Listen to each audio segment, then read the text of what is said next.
All praises to the Most High. And I ain't letting no. Tell the devil it ain't enough. Nah. Matter what you going through, keep going. I'm sure if they had their way, I been stopped. See, I can see them from a mile away. They in the cut, know how I play it. Then the food won't start today, and I'ma play my part. Much is given, much required. I won't let them treat me out my place. Up, I gotta show where I'm from, how they play it hard. Don't know why I thought that it would change. When I came in, it's true. Once you peep the facial loans, then you're cool. The way they play the game, flaw, I never do. Stay in your place, I'm like a paw to these little dudes.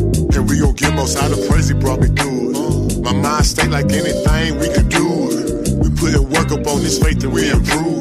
I tried to tell them I ain't new to this. First we did it, now they doing it. Sticking to the manuscript. I think they follow the blueprint. Elohim sending me did not go. Tell my enemies to step it up. Tell the devil it ain't a no. Keep on going on and on and on and on and on. I'm fighting. I'm fighting. I ain't letting no. I'm gonna keep on going on and on and on. It ain't a no. And on. Tell the devil it ain't a no. I'm fighting.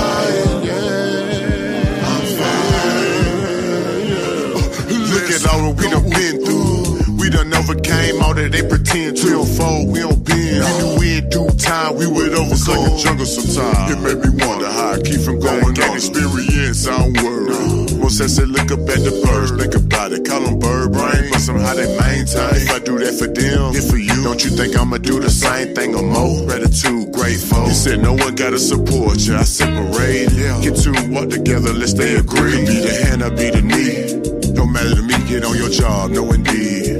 Don't wanna hear your sob story, no indeed. Teach you how to live this life for peace. Take the choice, blessings or curses. You know we in the wheel, and you can't stand next to me if you pretend. Before the 12, we ain't doing to the end. Let's go. I'm fighting, yes sir. I'm fighting. This the most going on and on and on.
When you start wearing fringes, your friends go missing and your fam won't listen. They say that I changed cause I'm doing things different. Instead of following the pastor, prefer to follow scriptures. Tired of being attentive to opinions. If you insert into the word, you are sinning. Telling me how this world works with no chapter or verse. I done did bad, I ain't trying to do worse. But sir, you can do whatever you like. I prefer to follow these books and wait on Christ. And it's a battle each day. Gotta read his word and do what it say. Make sure I don't sin. Matthew 24:13 and do it to the end. I pray that my family's great. Be in one accord with his word one day. Until you come back to this place, I'm gonna spread your word and do it and wait. Do it and wait. Do it and wait. Do it and wait. Do it and wait. Do it and wait. Do it and wait. Do it and wait, yeah. And I ain't doing things my way. I'ma wait like a line on Black Friday. Or like a cashier when it's closing time. I like the last day in the voting line. Technology's so advanced, but we so behind. Closed off to people with an open mind. I can read red letter and they say I'm blind. I know it's bad, but at times I get tired of trying. I be trying to force them to see. In reality, just the past year, they was me. But the best way to help them understand it, seeing my actions, following these commandments. 6, 1, 3, it's a battle each day. Gotta read his word and do what it say. Make sure I don't sin. Matthew 24:13 and do it to the end. I pray that my family's great. Be in one accord with his word one day. Until you come back to this place, I'm gonna spread your word and do it and wait. And wait, yeah, do it and wait. Do it and wait, yeah, do it and wait. Do it and wait, do it and wait, do it and wait, do it and wait, do it and wait.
Palace, what you cooking?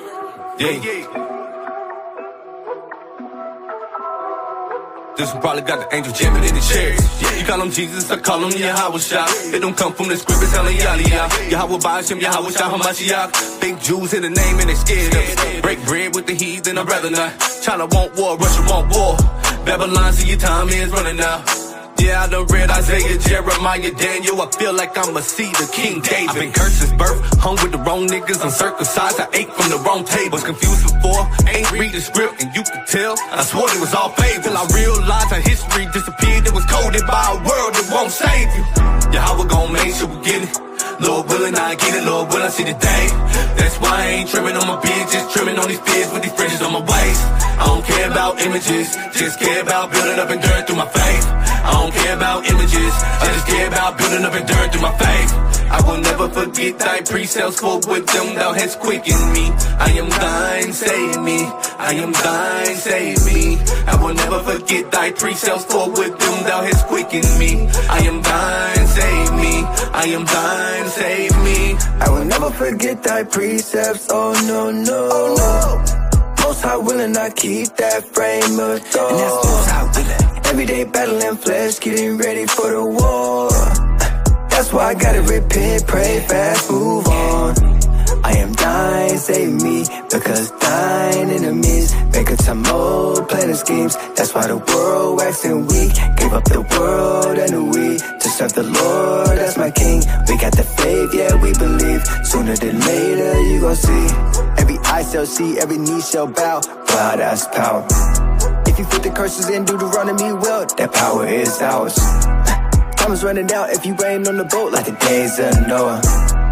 2 Peter 3 and 6, go 2-7. Work out your salvation, gave me the precepts. I that I live by them, running this race. Pray I'm enduring to the end. Pray I'm enduring to the end. Work out your salvation, gave me the precepts. I that I live by them, running this race. Pray I'm enduring to the end. Pray I'm enduring to the end.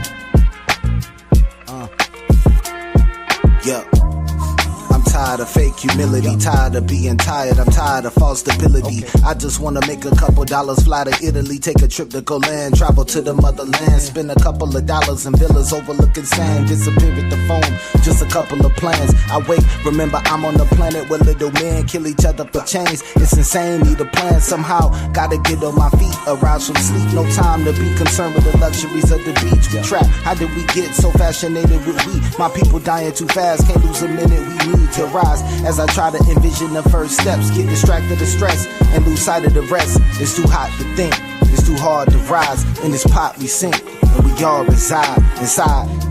If you slip or you fall today, don't lose your grip, don't you fall away. Stand up 7 times and I'm praying for the tribes, and I don't wanna lose you. Slip or you fall today, don't lose your grip, don't you fall away.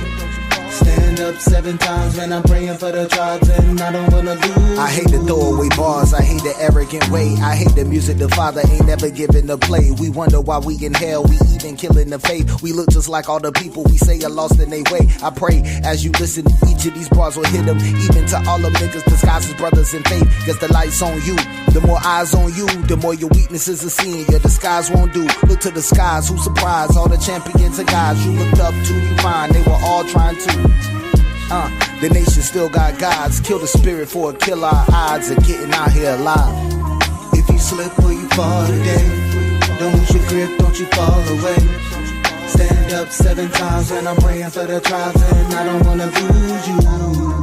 Slip or you fall today, don't lose your grip, don't you fall away. Stand up 7 times and I'm praying for the tribes, and I don't wanna lose you. Cause I only give you truth. I pray the spirit give you juice too. I've been with you through the trials, now I'm with you till you make it, and I never wanna lose you. He said I'm with you to the end. No greater love ever been. Man, I be praying for my twins, everybody in the tribe, make it to the end. Cause I only give you truth. I pray the spirit give you juice too. I've been with you through the trials, now I'm with you till you make it, and I never wanna lose you. He said I'm with you to the end. No greater love ever been. Man, I be praying for my twins, everybody in the tribe, make it to the end.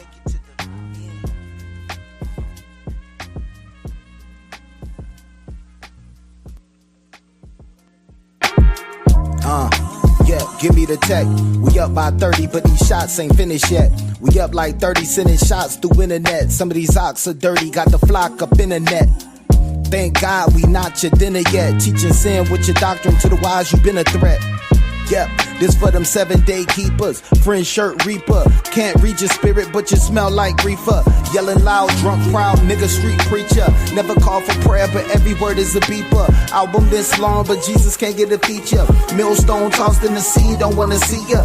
Like that, a lot of brothers praise these artists, we fight that. Saying you in love with the law, but you attached to the image they created. And dog, we biting back. You got bars, that's cool, we at the start of the end. What you gonna use it to do? Make these brothers repent, but you want brothers attend. It's at your biggest events. Even if they dead in the spirit, this is the spirit's revenge. Just keep your head in the spirit and guard yourself from the sin. Each melody in your mind, it ain't too late to rewind. And remember why we decided it's about time if you choose to. I lost a lot, but I can't afford to lose you.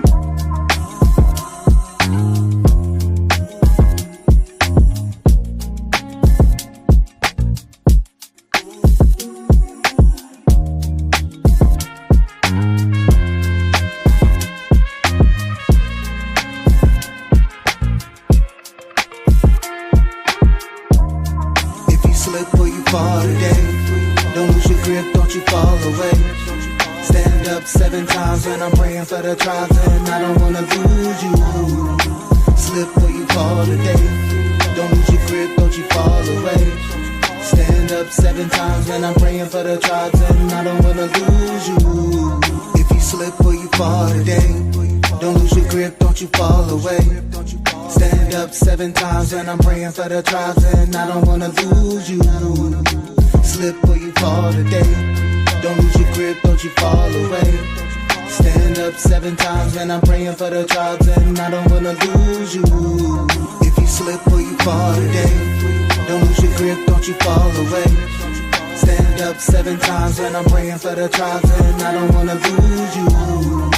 Slip where you fall today. Don't lose your grip, don't you fall away. Stand up 7 times when I'm praying for the tribes, and I don't wanna lose you.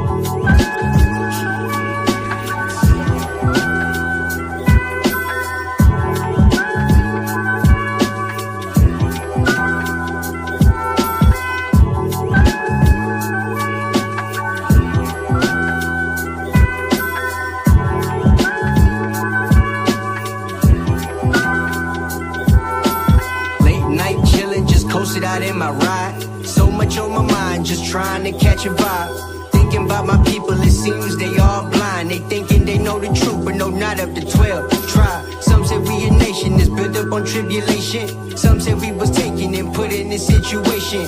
I say honestly, man, it's a little bit of both. Just taken from a nigga who parents native and Haitian. White folks stole my people's land, but we gon' take it back, cause the most I put the power in our hands. Yeah, we going straight reprimand, cause the people did us dirty and never got punished. From here to France, they out here preaching peace, but to us ain't none given. Convince us to protest, but disregard how we living. Well, soon y'all gon' know how we feeling. Yeah, how is coming back to prove to you that you ain't been forgiven. I'ma break it to you now that with this joint ain't no hook. The aristocrats on the mic pushing them words like a book. I'm anointed and I'm a saint and I got these niggas shook. I'm a Danite prince of the power and I can't be forsook. I think it's unfortunate that y'all couldn't face the facts. You so confused, you can't seem to break down Romans and Acts. When I teach, y'all got me losing all of my patience. Hear the word Israelite and then it turns to Galatians.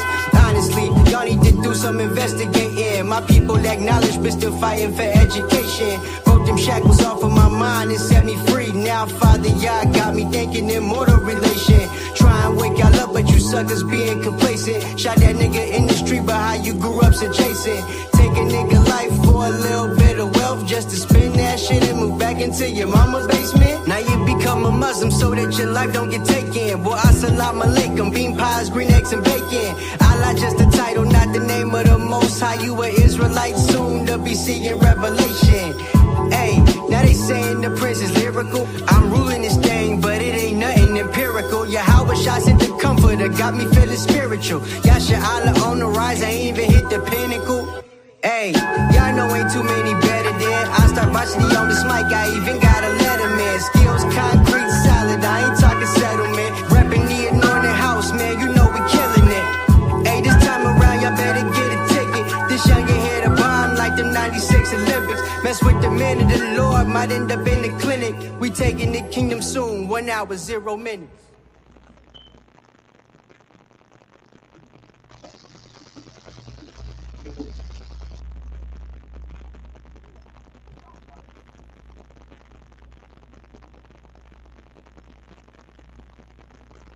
Shalom. Shalom. Can I be heard? Can I be heard? Shalom. Shalom to everyone. Welcome back to another Milk Monday. I am Officer Knock.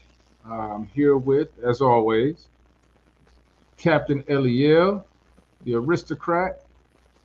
We are the Anointed House of Saints, and we are back with you again for another great Monday, Milk Monday. And tonight's topic, brothers and sisters, is going to be another interesting topic.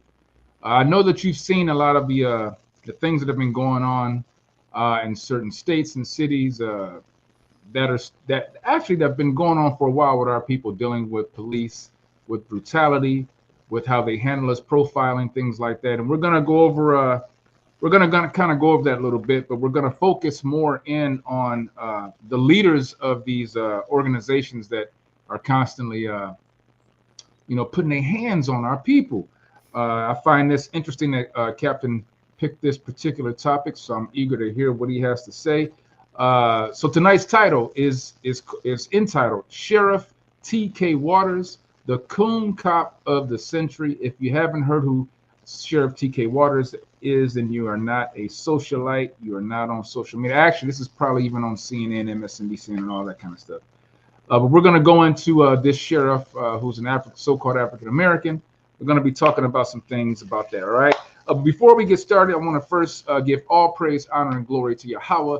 I want to thank everybody, as always, for tuning in on these Mondays, because I know, hey, Monday is the first work day of the week.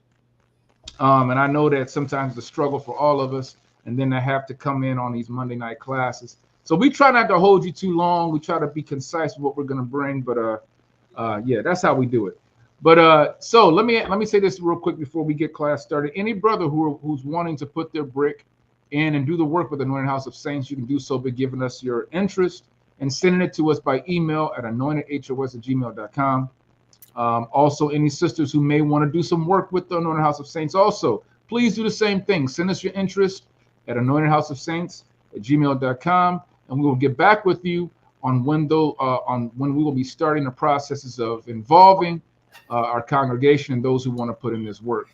That goes into also the next prospect phase for any men who want to join as soldiers. All right, all praise to the Most High for that.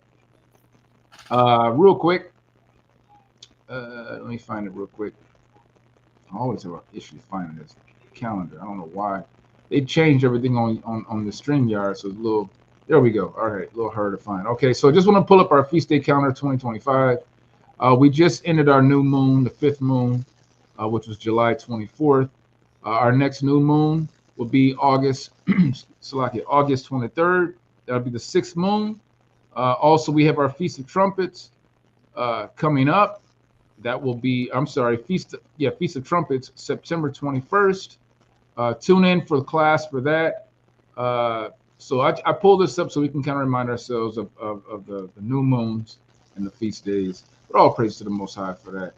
I think what we're going to do now is I don't have anything else other than shout outs, unless Cap want to get started now. I can do a few shout outs real quick, see what we get. Matter of fact, let me go ahead. Take your time, because this ain't going to take long at all. Oh, okay, cool. I was say, there ain't too many people on right now. So let me go ahead and give shout outs to those who always pop in for class.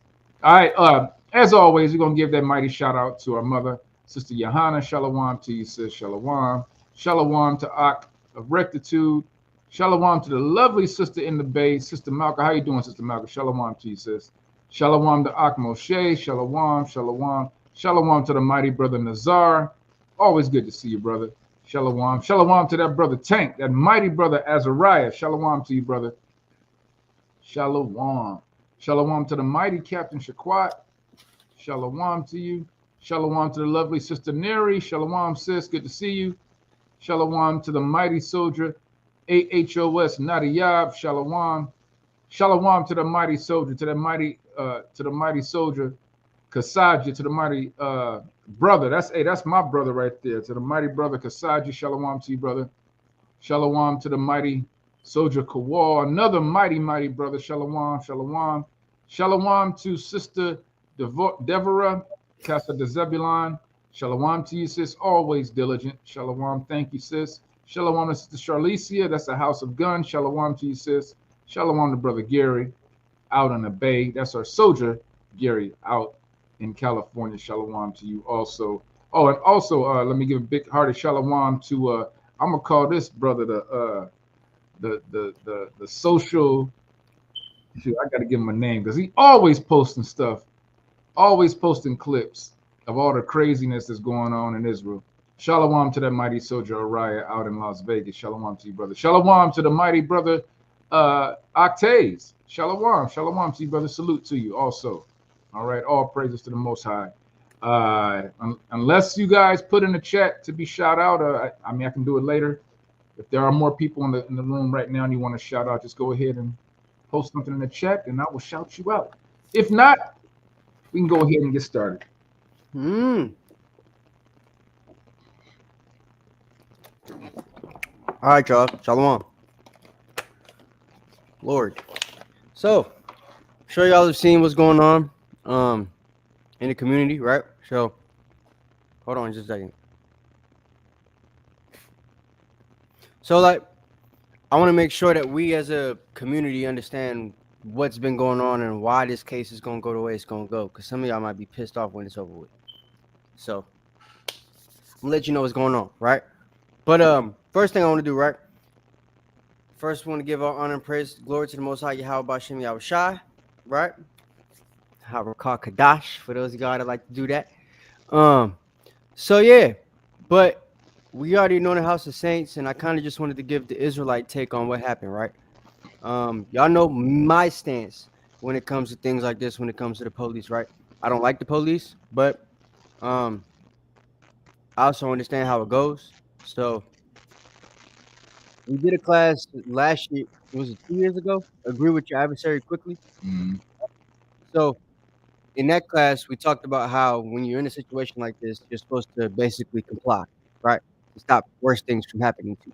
That was the gist of that lesson, if you remember, right?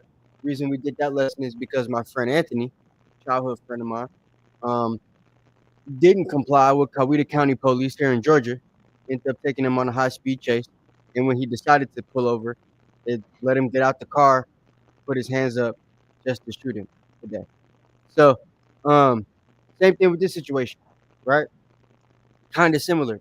The guy didn't get shot, but according to the video, he, allowed him to bust his window, stayed calm, didn't fight back, allowed himself to get punched in the face through the window, then allowed himself to get taken out the car, then allowed himself to get punched in the face 3 more times, then allowed himself to get thrown on the ground, then allowed himself to get kneed in the chest, and then allowed himself to get handcuffed. You know what I'm saying? And there's this sheriff, right? The chief of police over there in Jackson County, Florida. He says that the white cop that punched the dude in the face didn't do anything wrong, and they've already cleared him of all legal charges. Right. So there's no way now he's gonna go to jail. Even though usually when you beat somebody's ass, it's called assault or battery or both. This cop is not going to get charged with assault or battery at all because they've already been cleared of all crimes, right? It's already been said it cannot be found criminal, whatever the conclusion of this case is. So the most that the brother now has is a civil case, right? So I wanted to kind of show you guys, because there's some things that the dude did to mess himself up, which is why he's only going to get a civil case. And it's possible he might not get paid from it. A lot of people think he should be a millionaire after this, which he should be, but he might not get paid from it just because of the policies of Jackson County, which will allow them to either allow his case to go forward and allow him to sue the county, or it won't allow him to sue the county, which is why the policies and everything are what's important here. And there's this chief of police, TK Waters, who has to be the biggest coon on the planet Earth, because this TK Waters guy, we're gonna play the interview so you guys can see it. He's basically just gonna blatantly take the white cop side just because he's a cop, right? And I'm gonna play 2 other videos. One is gonna be from a Atlanta attorney, a pretty good brother here, right? I've actually met before. And another one is going to be this white guy that I don't know, that I think is a former cop, but also spoke on the situation and gave a completely different take than the other police that have been speaking about it, right? So without further ado, let's get into it so we get the three sides of the story, right? But before we do though, let's get the precepts out the way so we can just talk about it. So y'all know exactly where we stand with this, right? So give me Proverbs 11 and 21 to start. Because as I said, there's a crooked cop, if you will, who's the sheriff involved. And he's a black guy, right? And there's a reporter that's going to be in this interview. Shout out to Eric and all the brothers named Eric in the world. Yes, sir. Best name on the planet. But Eric is going to be in there, and he's going to be asking the right questions, to be honest, right? You know, like, why is this dude allowed to punch him in the face? Like, I understand why the cops broke the window, but why were they allowed to punch him in the face, and how's that not battery? And the cop says, well, he didn't do anything wrong. And you see, well, Eric, don't tell the public what they saw. Don't coach the public on what they saw. They didn't see anybody sucker punch anyone. Did y'all see the sucker punch? So it's like, when I saw that, I was like, wait, hold on now. Right. So this reporter said everybody's seen a sucker punch. Why is that not being charged as battery?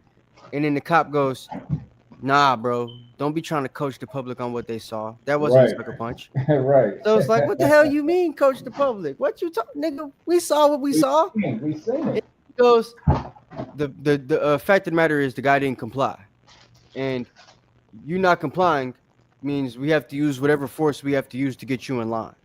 Everybody saw he did this when the window got broke. Put his hands down when the window got broke, and then got punched in the face. And then looked at the cop after he punched him in the face and kept his hands right here. And then got pulled out the car. And then got punched in the face 3 more times. And then got slammed on the ground where his tooth got chipped. Right?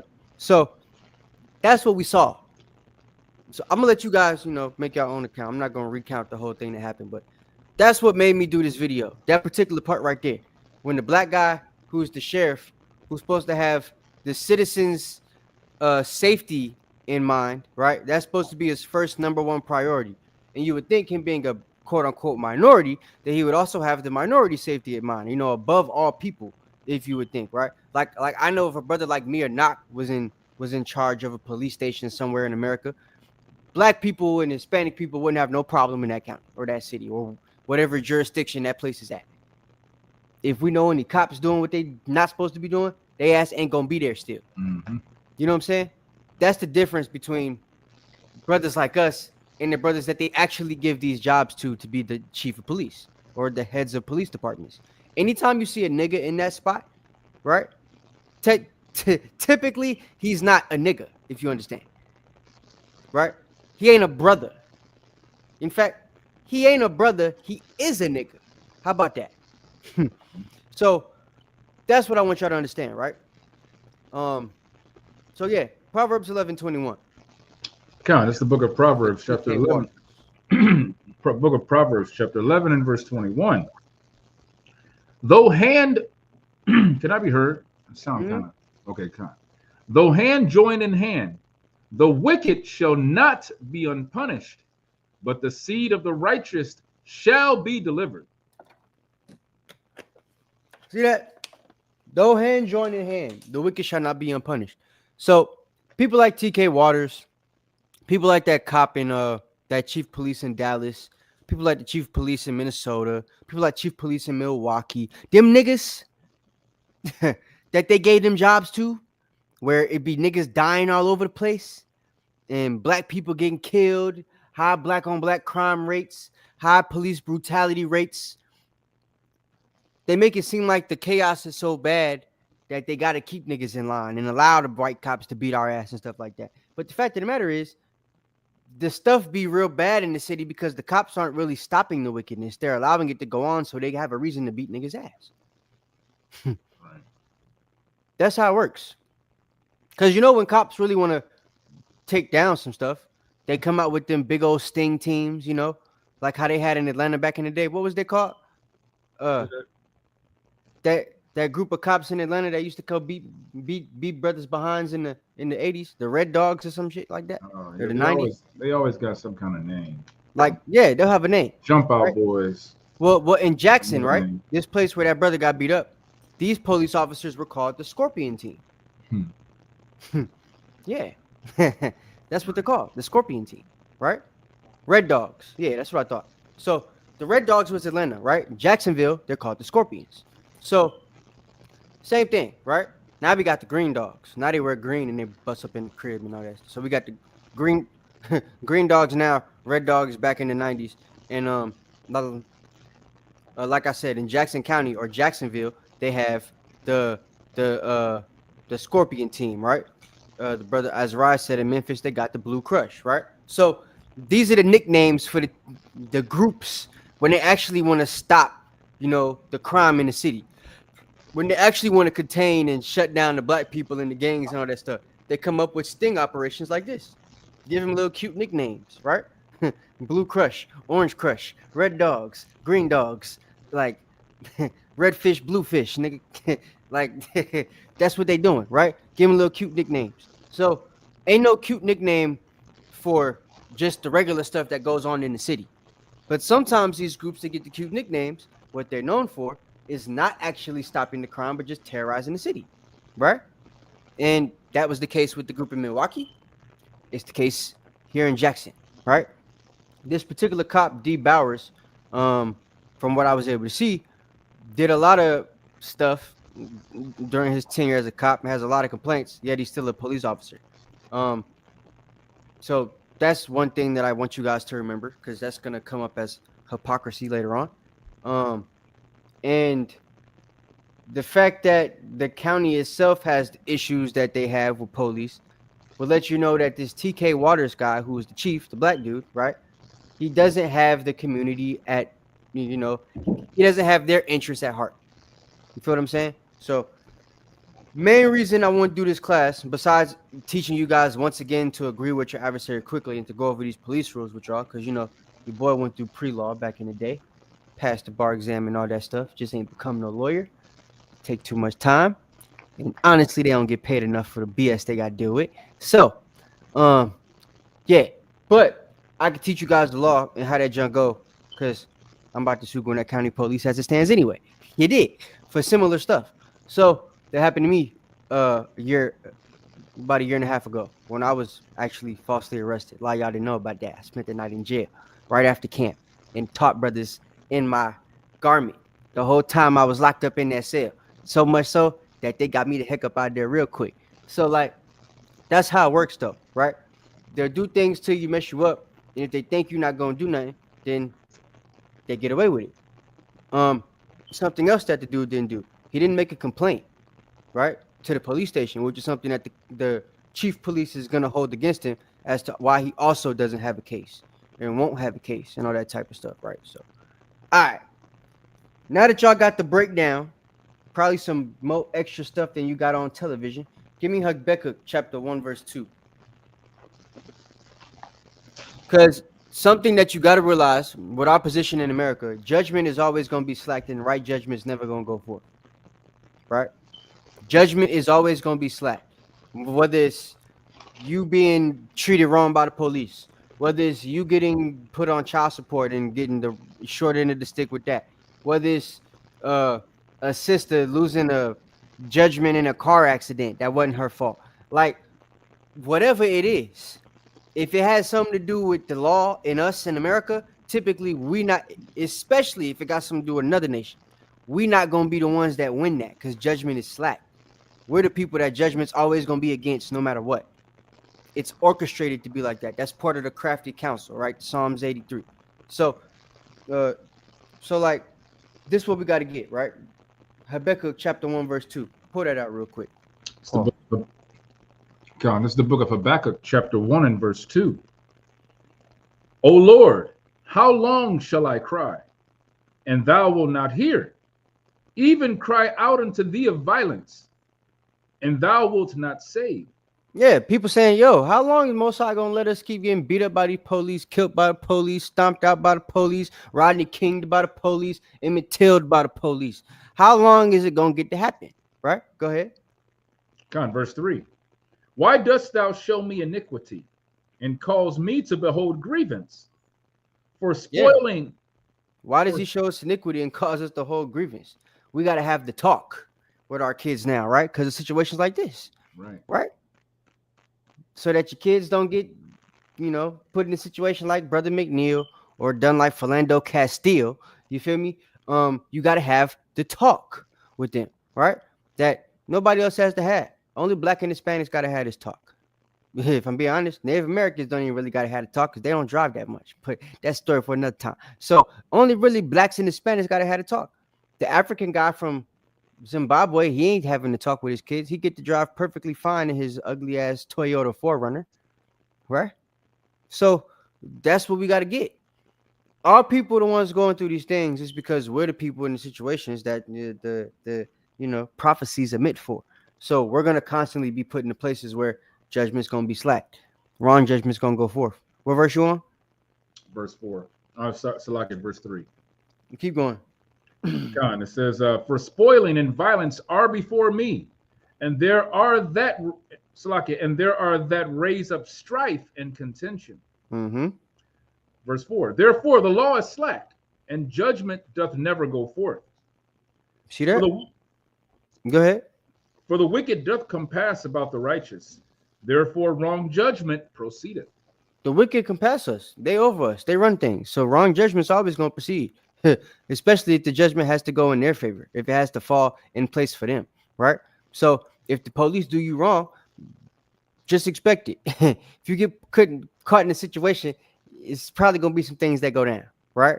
Not in your favor. Feel me? I got into a car accident late after camp. We going to go eat. I'm on my way home. Lady crossed the lines, smacked me up, right? I'm thinking the cop going to just give her a ticket, let me go. This nigga came, put the handcuffs on me in front of my pops. My dad that came all the way over there to pick me up. I'm like, bro, my car totaled. This nigga to put the handcuffs on me because the tow truck driver said he smelled alcohol in my car. There was no alcohol in my car. No bottle, no broken bottle, no old bottle, no can of anything. I don't drink beer, nothing like that. There was nothing in my car. Right? Probably smelt it in the other car, but the cop arrested me because the other person was a woman. Right? So that's how it went.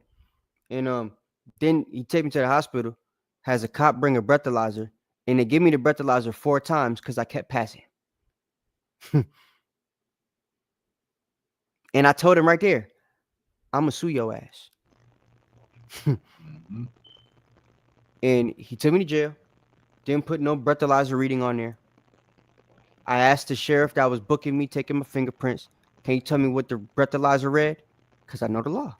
Mm-hmm. She went and looked at it. While I'm waiting there to take my ugly ass mugshot, I was like this. You can look it up, Eric Lathan. But yeah, like they did me dirty. And case ain't even on my record right now. If you were to look up my driving record, it don't even say I was in an accident that day. How about that? I just called my lawyer today to find out if he ever got discovery. Still no discovery. It's an open case right now. I'm out on bond, technically, right now. Until January 24th, 2026. Right? So I could get locked up at any time for violating the law or get in trouble for violating the law, and I automatically got to go to jail because I'm out on bond. But I'm out on bond for a case that's not on my record. That actually wasn't a case. A DUI that I was never proven drunk or under the influence of any alcohol. I passed the breathalyzer. There was no breathalyzer reading on my police report. You feel what I'm saying? So these type of things happen to black people all the time. All the time. They just don't always got it on camera, right? I didn't have mine on camera, but I got a good lawyer. Shout out to brother Yakum Yah. He made it so that I was able to take them pictures and send them in to the insurance people and everything.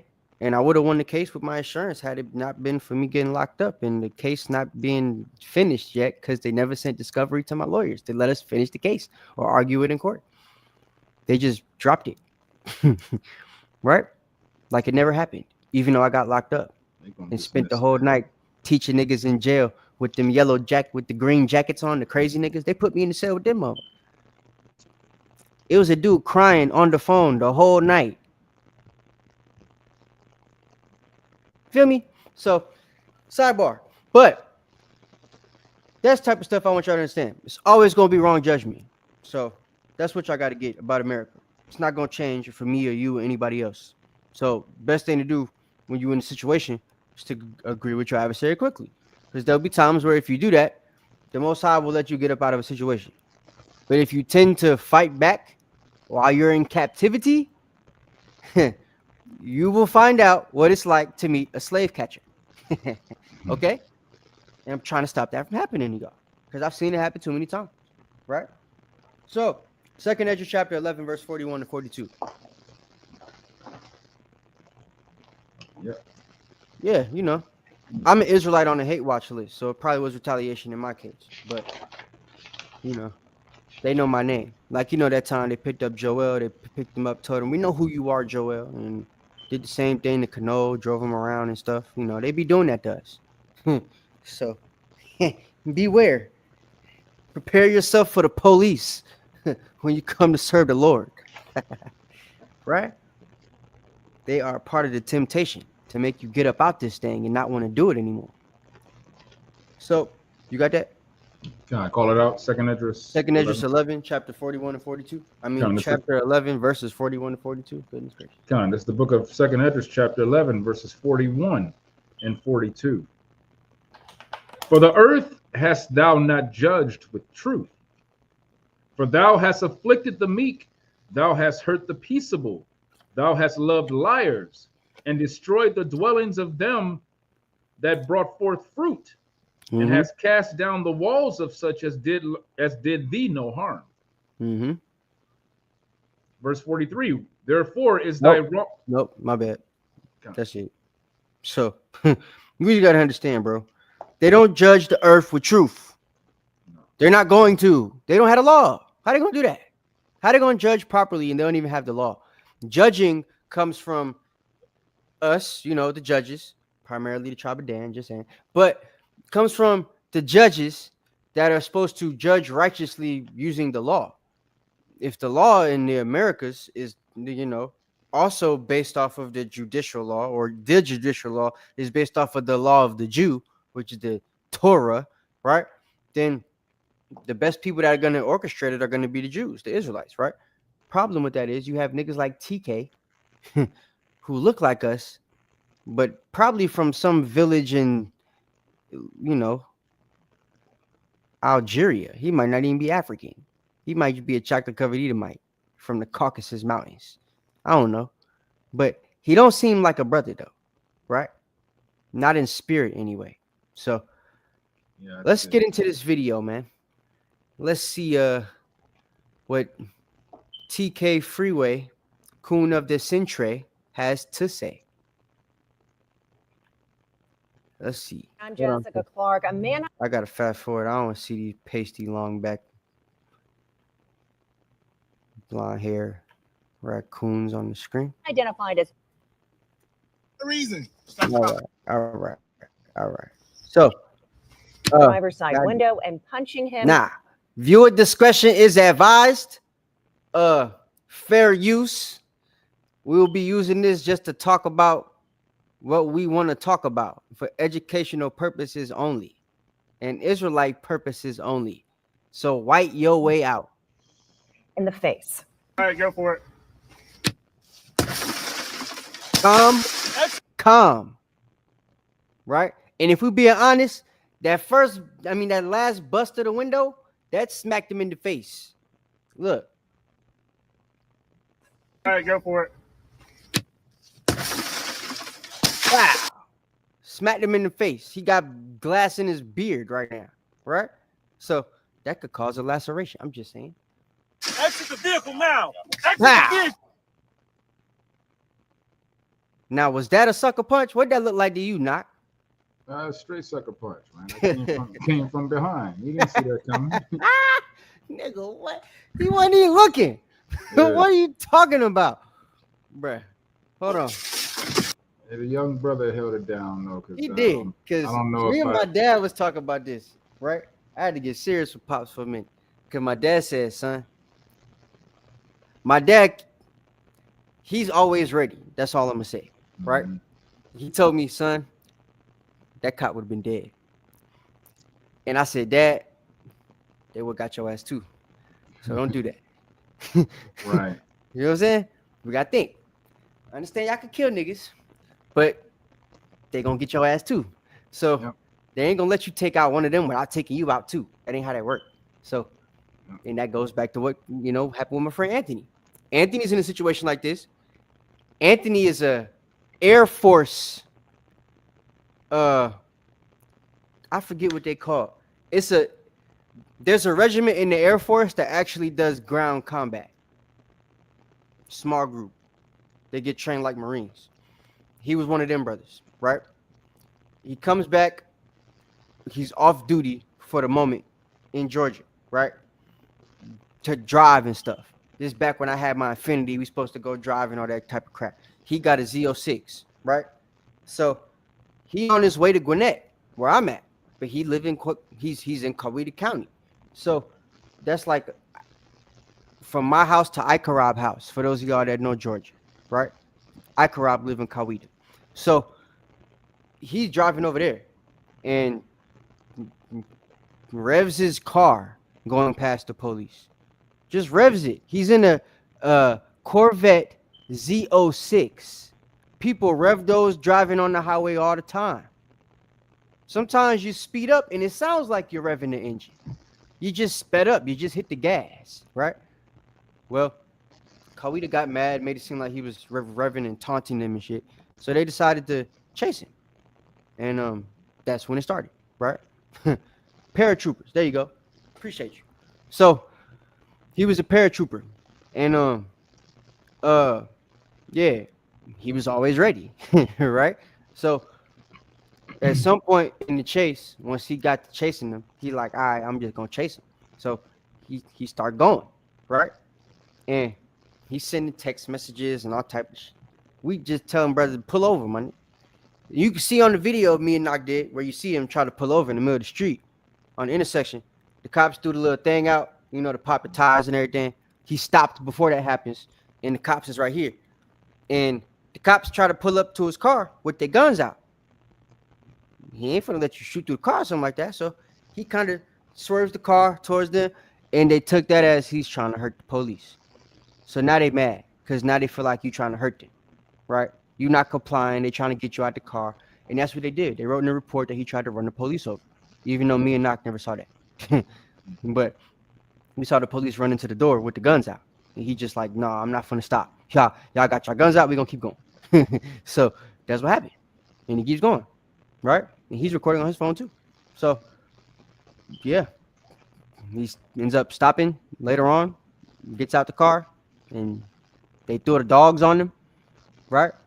He pulls his gun out for the dog, and they shot him and the dog and blamed them shooting the dog on him too. So that's how that went, right? And you know how they is with the dogs. So yeah, but this is that type of situation because of the compliance. Right. Compliance is what they're going to use to beat your ass. If you don't comply, they got the right to do whatever they want to you, to violate you, right? Which the black dude is kind of going to say that while trying not to say that, which is why he's the coon of the century. Because, again, somebody like him who's in that position is supposed to protect us, but he's not going to. He's just going to justify everything they did because before this part of the video, allegedly, the brother didn't comply with what was going on the body cam, which we'll kind of see that. So, all right, let's get into it. Y'all hit the like button when y'all come in the building. If you haven't already, y'all be doing us dirty, disrespectful. But yeah, hit the like button, right? Public shot, the what?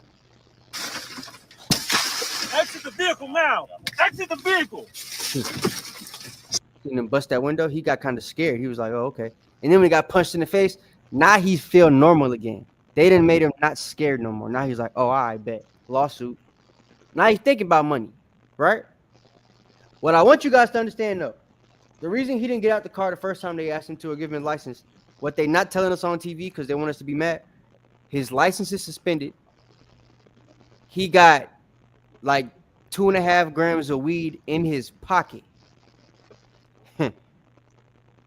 And he got a knife in the back, but I don't think that's an issue because it's an open carry state in Florida, so that ain't gonna be no problem. And it's in the trunk, but which they're gonna show you it in the trunk, not under the floorboard or the driver's seat or whatever. So whatever. But hey, appreciate you, Chuck. But yeah, that's what's gonna happen, right? So he already kind of messed himself up, which y'all didn't see, and we're gonna show it when the body camera footage come out. But cops gonna ask him to, you know, license registration, please, after he tells him why he pulled him over. Dude gonna try to argue being pulled over by the police on the side of the road. Never do that, because the cops know less about the law than you do. I will prove that Facts. to you in a moment. That's facts. I'll prove that these cops didn't know the law in the situation, right? And that the reason they pulled them over wasn't even legitimate. But we'll show that in a second. So something you have to understand, cops don't get trained on the law. Cops get trained on police policy for whatever academy they're going. I mean, for whatever whatever department or Precinct. specific police station that they will be going to, right? The policies for that is all they need to know. That's all they have to be fluent and proficient in.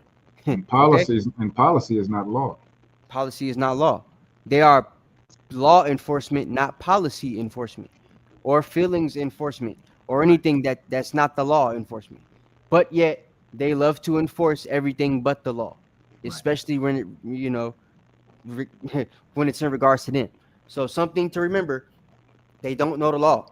So if you get in trouble for something, or they pull you over something and give you a ticket for something that you know you didn't do, don't argue with them, because he's just trying to get his quota.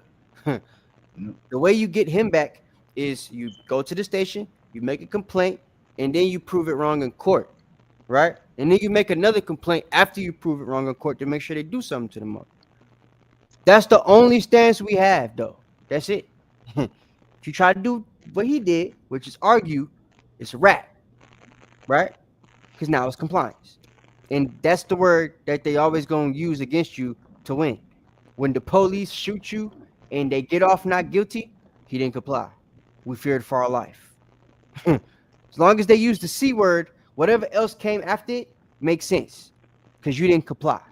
And so that's what I want you guys to take from this. And that's according to their policy, because they're given a wide range of discretion also in how when they approach anybody, especially in traffic stops. Cops are given a lot of discretion, so they can fish for something or try to bring up something using policy when it's not even, without they can search your car without you basically even breaking the law. You know what it's called? According to their policy. It's called qualified immunity, and every single police station in America has it. Okay. In order for a cop to lose his qualified immunity, it has to be complained on by the insurance company that has the insurance contract for that police station. And then the insurance company will drop that specific officer from the insurance, which will take away his qualified immunity. You understand? That's how it works, though. You got to go through all those loops. So qualified immunity, look that up for those of you guys don't know nothing about that. So, but that's what this is. Let's get it. Show me your hands. Here. He wanted to say, you just punched me in the face, bitch. Here. Yeah. I'm here. What is your reason, sir? Now that's stupid. Don't do that. If they done busted the window and punched you in the face, ain't no reason for you to still be. What's your reason, sir? Nigga, they done showed you they don't need a reason. They just busted your window. The reason is your window got a hole in it. Now what? Okay? You want your face to have a hole in it, or you want to keep it with just the window? Sometimes y'all got to think. Y'all is black. You don't have rights here. You're 3/5 of a person, my G. Just because they let you get a job with your dreads don't mean you a person to them, my brother. That's not how it works here. So we got to learn and to remember where we at, who we dealing with, right? What's your reason? Step out now. All right. They said, I got your reason. All right. Yeah. Then switched up real quick on them. Huh? They don't need a reason. Qualified immunity. Know how to the district attorney can turn around right away and say they didn't do anything and broke the law. Qualified immunity. Did he comply? No. Did the officers have the right to beat his ass? Well, he didn't comply. All right, cool. They didn't break the law. It's all good. But you can see if they broke policy just to make the public good, That's what they're gonna do. To save face with the public, they're gonna probably suspend him for a week with pay. He gonna get 7-day vacation in Hawaii, and then get to come back and whoop some more black people behind. Right? No. And that, I ain't gonna lie, that last punch, y'all ain't gonna like me saying it, but that was warranted, because they trying to pull him down, and he, instead of going down, he fought to get back up. Y'all saw that. I'm gonna show you again. That is resisting arrest. Right. There's one thing to think about here. When you got multiple people pulling you, I can understand. But this guy is restraining. He's not pulling. The guy behind him don't even have him yet. This guy in the front has his neck. So right now, there's two cops that got control of him. This dude who's grabbing the back and this guy that's grabbing the front. Now watch him fight from the guy in the front, which is why they're going to allow the guy in the front, which is also D. Bowers, the guy that stopped him the first time initially and punched him in the face. He's gonna get away with this punch because the guy's gonna fight back up, which is going to be considered resisting arrest, no matter how you slice it, dice it. So if he would have kept going down and just went to the ground, he'd have been straight. He fought to get his neck back up and then got punched in the face to get control. Step out now. All right. No. A police report obtained by... Man, ain't no way. I'm sorry. I ain't saying it's right. I'm saying this is how they laws go. This is how I know. You know what I'm saying? This is how it works. If you look to be resisting, if you don't just let them throw your ass on the ground like a rag doll, take whatever scrapes and cuts you gonna get from the pavement, they gonna beat your ass. Man, you can't just be no noodle either, though, because I ain't just gonna have nobody slam me down, and I ain't got no way to resist from hitting the ground. They might slam me down and knock me completely out. I've been there, so I've already been there. I've been there. I got into the car accident. They pulled me out the car to take me inside the hospital, And I got hogtied. I know what it's like. I got thrown on the ground in front of the hospital door, You know what getting hogtied is? You ever been hogtied, Cap? Bruh, I'm telling you what happened. Oh, okay. The wheelchair is here. They ain't hogtied by my ankles. Yeah, they hogtied me. Yeah, no. I know what it's like. I didn't went through all of that. I don't like none of that. They ain't hogtied me, but I'm saying I got thrown to the ground like I was hogtied, my nigga. Like, see. I couldn't even, my feet wasn't even fast enough to hit the ground to stop me. Like, and I'm fast, I'm quick. You know what I'm saying? So yeah, I understand, but yeah, you can't be ragdoll. I understand. That ain't what I'm saying. But like, they got both your arms, so you gonna get ragdoll. They got to control of you. Your face gonna hit the ground. It's gonna hurt. You're gonna have some, you might need some stitches. You know what I mean? That's what's gonna happen. You didn't comply. If your license was suspended and you had weed in your pocket when they pulled up on you, agree with your adversary quickly. You could have got. Give me Matthew 5:25. And let's be reminded though that this is not this brother didn't kill anybody. He didn't hit anyone. He didn't. No, he didn't. No. But here's the thing I'm trying to say though, right? I don't want black people saying that because what he didn't do was comply. The cop said, "Yo, what's good? Which da-da-da." He asked, "Why you pull me over?" He said, inclement weather, is no lights on in the rain, whatever the hell he said. Then he tried to argue with him. He said, "Okay, well, I'm not gonna argue with you. I just told you why I pulled you over. License and registration, please." At that point, it's on you to comply. The nigga said nah. And if you remember, he had his door open. License and registration, please. Nah. All right, well, could you step out the car? No. And then he shut the door and locked the door. So you had the door open because you said your window don't work. Now you done shut and locked the door after I asked you for your license and registration. You ain't beat nobody ass. You ain't shot nobody. But the cops is going to use that as non-compliance. You done shot. I mean, you done shut and locked the door. A cop in Georgia would have took that as opportunity. Oh, I can't see your hands. Fear for my life. He shut and locked the door. I didn't know what he was doing. Oh my goodness, I couldn't see his hands anymore. Right. And just so we're clear, that compliance does not necessarily mean that you're complying to the law. Compliance is to the command of the officer. The police officer. At that point, that's the law. Right. They consider that. Right. Go ahead. Yeah. It's not technically the law, but they gonna consider it the law because he's the law-abiding officer. He's the law enforcer. So if he tells you to do something, by default, whatever he tells you becomes the law.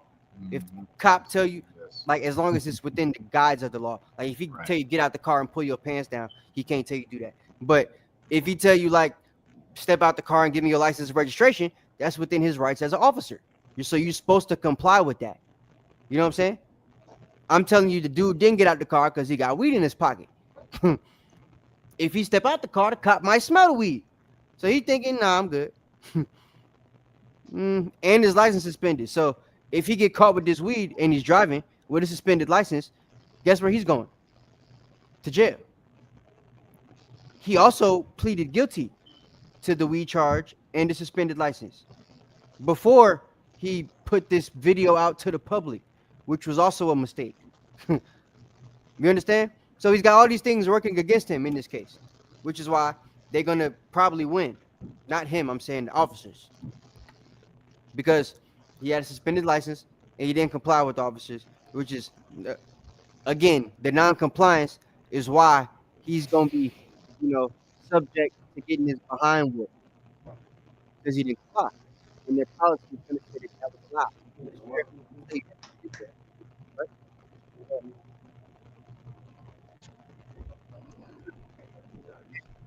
That's the only right? Fine. That's the thing. Give me Matthew 5:25. John, it's the book of Matthew, chapter 5 and verse 25. Agree with thine adversary quickly, whilst thou art in the way with him, lest at any time the adversary deliver thee to the judge. You see? And in this case, the adversary delivering you to the judge is that Russian roulette. You gonna catch the bullet or not? Plata y plomo. Huh?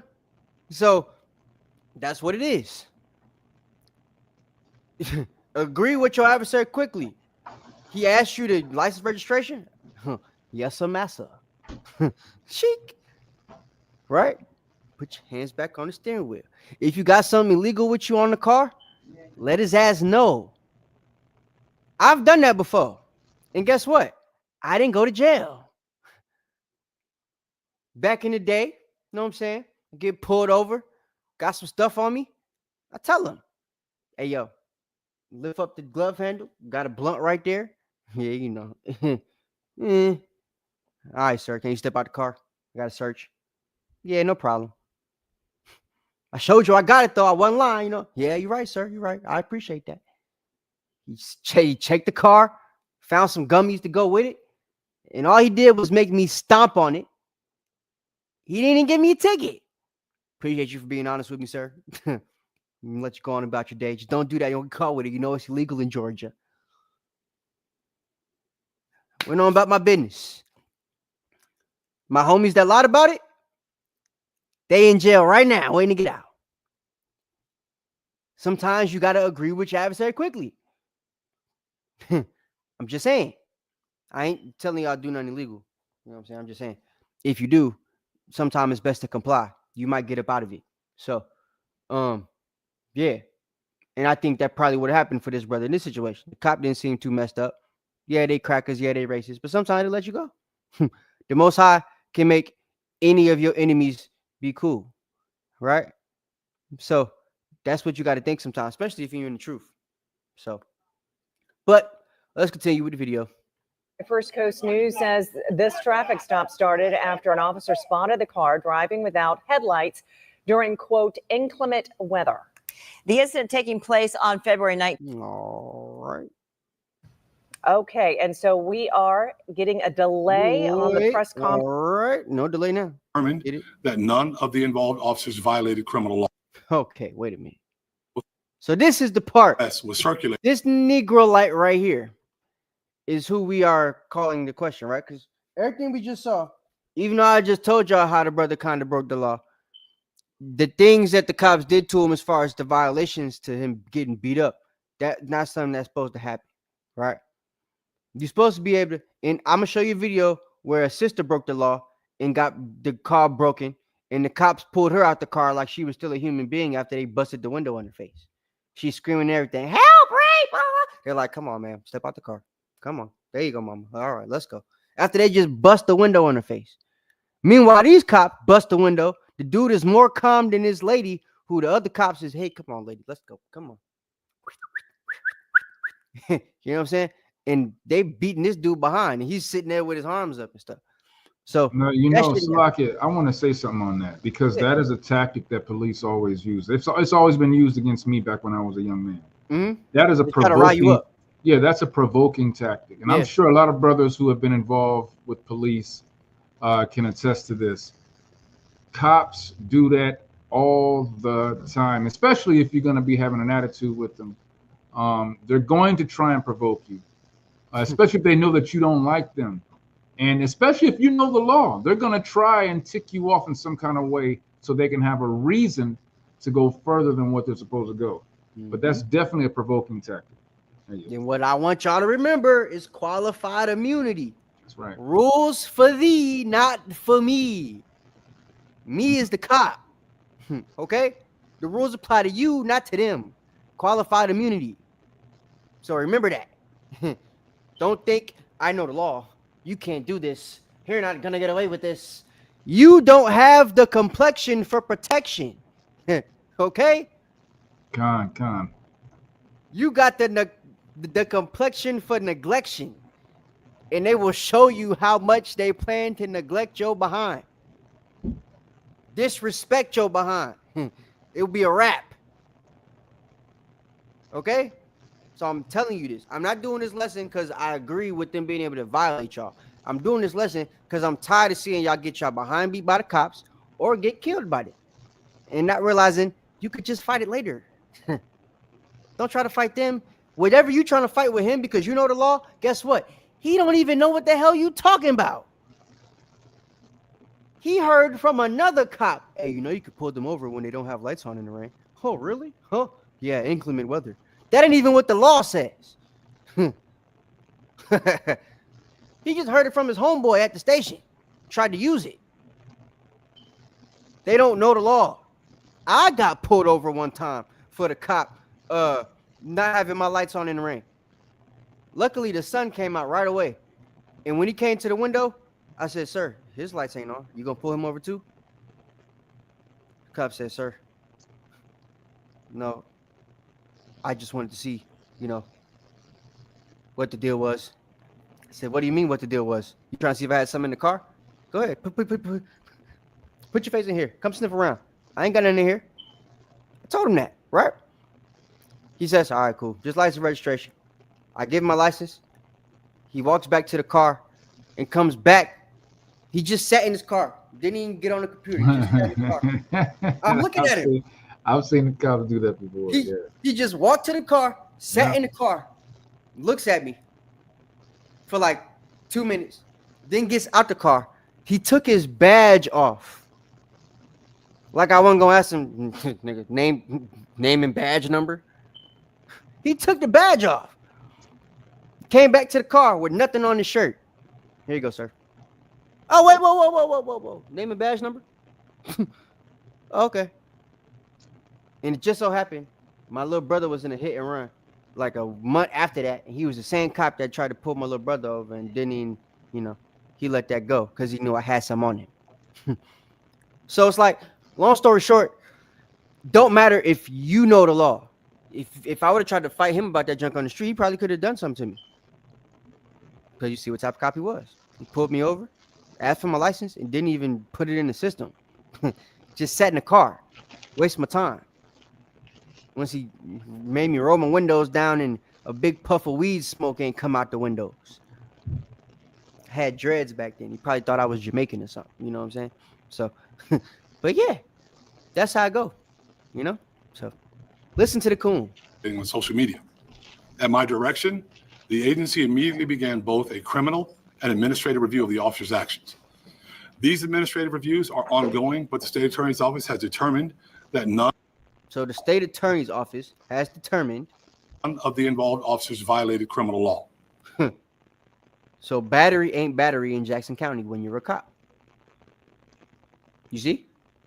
If Knock would have had me restrain a Negro somewhere in Jackson County, and Knock's like, hey, nigga, you owe me money. You know how Knock used to do back in the day when he was in Indiana and stuff, in Detroit, you know what I'm saying? Hey, bro, you owe me money, man. Where that money at, bro? Not give him a left hook, a right hook to the face. While I got his arms like this. You know me and not going to jail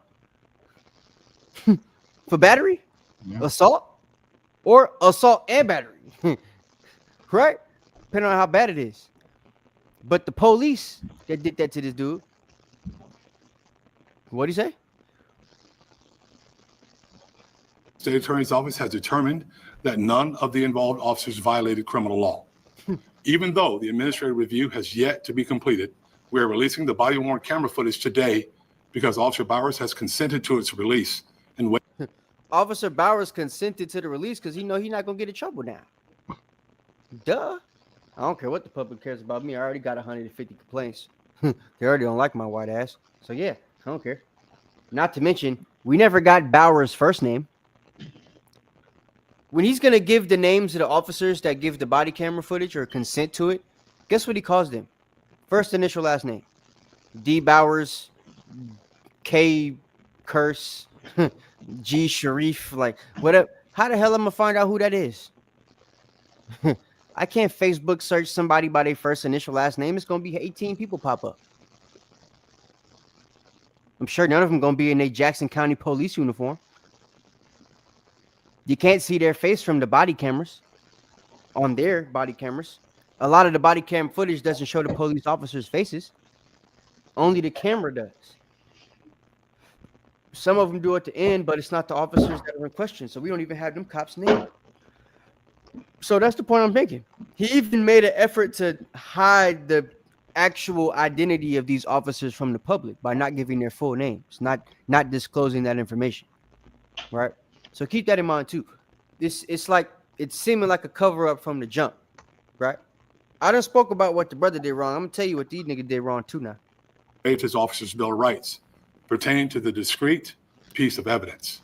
Now, he also said that he waived his Bill of Rights. I want you guys to keep that in mind because something that he did as far as waiving his Bill of Rights is going to make something that this guy's going to say a contradiction later on as to certain things he's not going to release. Because when a cop waives his Bill of Rights, he no longer has the qualified immunity and the rights that the other cops have. Supposedly. But he's going to waive his Bill of Rights, as he just told us, yet still, he's still getting certain privileges that the other cops have that do have bills of rights. Because the administrative review, the ability to not disclose certain information to the public that the public's going to want to know, right? Which we'll get into as he talks about it. is pending. The officer's Bill of Rights prevents me from releasing any additional information beyond these videos. So he just said that the officer has waived his Bill of Rights, but then says that certain things in the officer's Bill of Rights prevent him from being able to disclose other things that aren't seen in the videos he's about to show us. So he just contradicted himself within 5 seconds.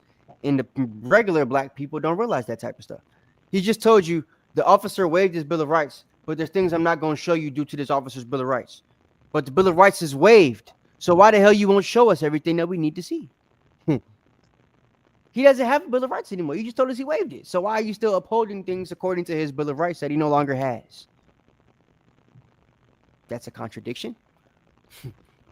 As it is confidential under Florida Statute 112. It shouldn't be confidential under for D. Bowers because he has waived his Bill of Rights, as we just heard the brother say. So whatever statute he's giving, right, shows he don't even know the law. Because if you waive a right, that means the law that protects that right no longer stands, you duck monkey. Goodness gracious. So as you see, the chief of police don't even know what waive means in regards to a law or a right. Because he's still trying to uphold the guy's rights according to the statute and policy that they have, where his Bill of Rights would mean something. After telling us he's waived it. You know, wax off. You feel? 532. As JSO's leader, I have vowed to be open and transparent with the public that we serve. He's vowed to be open and transparent with the public that we serve, while not showing us certain things that we should be able to see based off this officer waiving his Bill of Rights, because you want to protect his Bill of Rights that he has waived and not disclose certain other videos that could be seen that show other body cam footage, like these officers having private conversations about things they want to say, things they want to put in their police report to falsify, and all type of stuff, right? like them saying he reached for the knife that was in his trunk. Right. Yeah, that's in the police report. And there's going to be footage that you can see that's on the internet of these cops talking about that stuff, but it's not released in this particular interview right here because of the officer's Bill of Rights that he waived, that the public should be able to see if you're really being open and transparent, right? So more contradiction, hypocrisy. Where the information. We only 2 minutes into him talking, not even 2 minutes. He started at 5:46. We at 6:43. We ain't even a minute into him talking, and he's already contradicted himself twice. Shared reflects well in this agency or not. I have always done my very best to tell the public exactly what. He says whether it reflects well on this agency or not, he's always done his very best, right? Meaning he don't give a damn whether the reflection of the agency is good or bad. He's going to tell you what is going to be said and what they, what his powers that be want him to say. Regardless of how it make him look or anybody on the staff look. That's what he just said. What's going on within the agency. When there are allegations of officer misconduct, our agency thoroughly investigates those allegations. When allegations of officer misconduct are sustained, we hold officers accountable. Notice what he said. They thoroughly investigate the investigations, but when they are sustained, they hold officers accountable. Meaning they're not even going to talk about the officer if it's not sustained. And as you see, this was not sustained. He's going to explain why it wasn't sustained. And the reason it wasn't sustained have nothing to do with the guy getting his behind beat or not. It has to do with him not making a complaint in the timely manner that this guy would have wanted him to make it in order for him to look at it. Instead, he thinks because he didn't make a complaint and he just put the video out to the public that he's trying to make the police officers look bad. So they comprise the plan to make it so that the cops don't get in trouble for it. But they're doing a review. So that's supposed to make the public feel better. I've done many times in the past. In this case, the cell phone camera footage that began viral circulation over the weekend does not comprehensively capture the circumstances surrounding this incident. And that is to be expected. Part of that stems from the distance and. Now, we don't give a damn about the instance and the circumstances surrounding the incidents. All we care about is why his window got busted and then he got punched in the face and he wasn't even doing nothing. Right. But looking at the damn camera. Waiting for a supervisor. Yeah. We want to know why when he got pulled out the car, he's still not doing nothing to fight the officers, besides making sure they don't break his neck. And then he gets punched in the face again. Thrown down viciously by three men obviously much bigger than he. So it's like, if they really wanted to show their force and their strength, they could have picked him up gently and put him on the ground like a person. And just showed how light he was. Like, nigga, stop fighting. Like, they could have did him like that and just picked him up in the air and let him scramble for a little minute till he realized he can't do nothing and then put him on the ground. I've seen police do that to people before. But what they like to do is restrain you, put you in a situation that makes you feel like you have to fight back, and then try to beat your ass in a gangbang situation. So, yeah. Perspective of the recording cell phone camera. Another part of it stems from the fact that the cell phone camera did not capture the events that preceded Officer Bowers' decision to arrest McNeil. Moreover, cameras can only capture what can be seen and heard. So much context and depth are absent from recorded footage because the camera simply cannot capture what is known to the people depicted in it. Was the camera able to capture him getting beat up by them police just now? Are you serious, nigga? See why we call him the Coon of the century? We just seen a brother get punched in the face more than once. Punched in the face. Not hit on accident, but blatantly punched in the face. Like when the cop was standing right here looking at him and he tried to fight up out the headlock, the cop literally grabbed him by his head and gave him an uppercut. That's premeditated assault. Look at where he gonna grab the brother by his dreads and then hit him with the uppercut. What? Officer Bowers' decision to arrest McNeil. Moreover, cameras can only capture what can be seen and heard. So much context and depth are absent from recording. So much context and depth are absent from recording. And then you see nigga do this. Right. What was absent from that? What can the public not justify or determine from seeing that happen? Or what about the first punch? Glass gets busted, hits him in the face, gets stuck in his beard. Then he gets punched in the beard where the glass is. Yeah, I don't get that first punch either. I don't understand that, other than just them being assholes as they always are. That's the sucker or punch. as they can be. Yeah, the sucker punch. Yeah. Right? So it's like, bruh, all right. The footage because the camera simply cannot capture what is known to the people depicted. He says the camera cannot capture what is known to the people depicting or depicted in it, right? So he's trying to say this guy's camera doesn't show everything that the officers experienced, but his camera does show everything that he experienced. So when does his humanity and him being the person I was supposed to be sworn to protect for your oath, right? So when does his life and his rights and the things that y'all are supposed to be protecting and upholding on his behalf, when do they become important? Because we didn't see everything the cops did on their way up to the car. We didn't get to see all that from this angle, but we did see everything that happened to him from this angle up until he's not on the camera no more, when y'all have him on the ground and you're crowding him. You know what I'm saying? So I disagree. We can't actually see everything we need to see from this part of the video. For this nigga to say that shows that he doesn't like black people. He doesn't have anything, or he don't have our best interests at heart in any way, shape, or form. I got a question. The cases and the things he's done in the last 2 years, the things Jacksonville is the way it is as far as the crime and stuff because of this nigga. Yeah, I got a question about this. You usually when you find, and this might not be the case. It's a bunch of bottom-gottoms and shit because of this nigga. This may not be the case every time, but there are brothers who get in these positions of authority, like sheriffs and police captains and chiefs and things like that. And as a matter of fact, his position is an elected position, so he was elected to his position of sheriff. But I did a little digging, because a lot of times when you have people in position, especially our people who are in position. You was a cop? Hell no. What? You ain't tell me what the fuck. Yeah. Bro, y'all crazy. I can see that. I can see that though, Baya. That is wild, yo.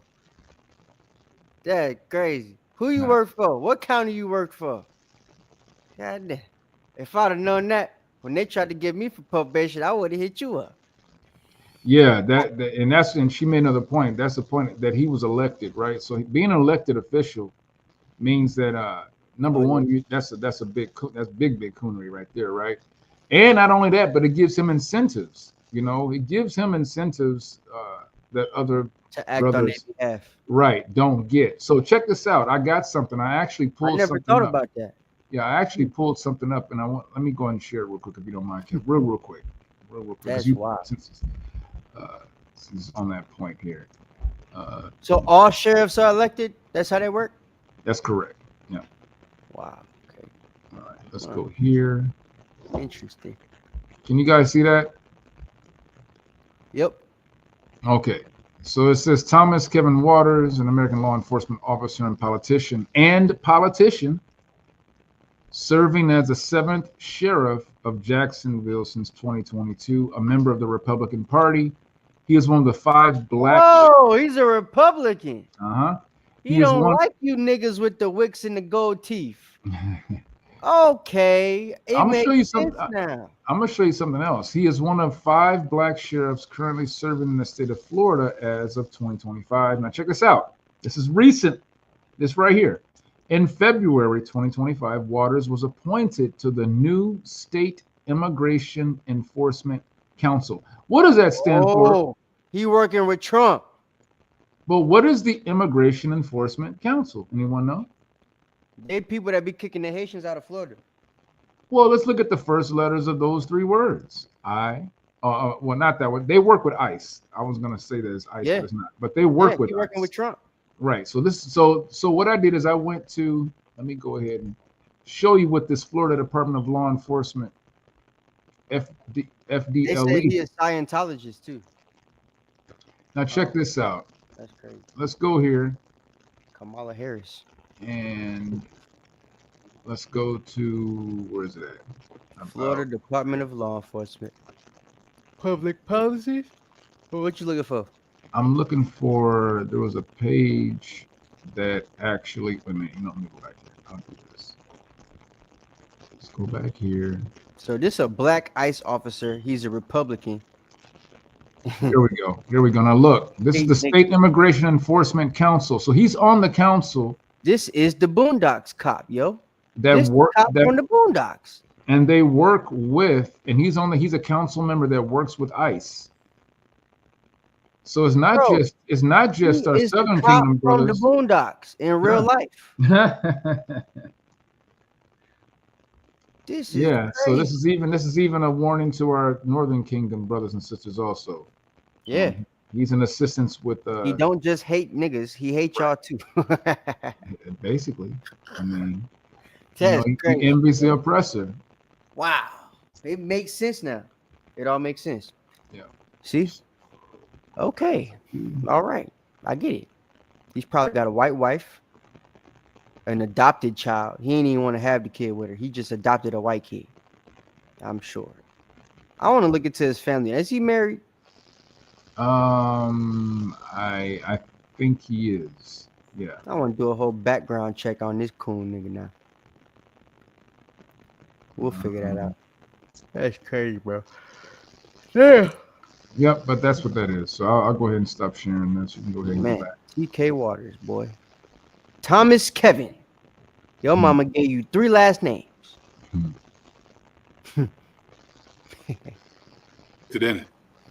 As a 33-year law enforcement officer, I understand the importance of thorough and complete investigations.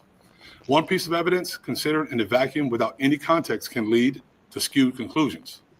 When incomplete cell phone camera footage becomes the basis on which public opinion turns. Wait, hold on. What was incomplete about us seeing him completely get punched in the face more than one time? Right. Look, the caption on the news station thing says, "Man punched by officer in traffic stop." And you know, what the is this nigga talking about? He's actually also trying to totally throw away the fact that we can actually use our own cameras. That's what that's how that setup is. You can't believe the camera that you're actually showing us how we're treating you wrong because you haven't seen our cameras from our angle. You see what I'm saying? So he's basically trying to throw the man. He's basically saying you can't. If citizens, your camera don't show the whole story. Exactly, your camera doesn't show the truth. Your camera is a fake camera. You know what I'm saying? So yeah, that's what's going on here too. If you watch the punch from the officer's camera, I can't see his hand, so I don't know if I should be punching him in the face or not. I don't know if he's reaching for that knife they said he had in a police report, nigga. Hey, that could be. Hey, that camera. Hey, that could be. That's what he's gonna say later on. You're gonna hear him say that. He can easily look. They can even say, "Well, that's probably AI." We don't know. He may have added that. They could say that, but I don't think he's stupid enough to say that, John. So what he said was if you look at the angle from the officer's body cam, you can't see his hands. Right.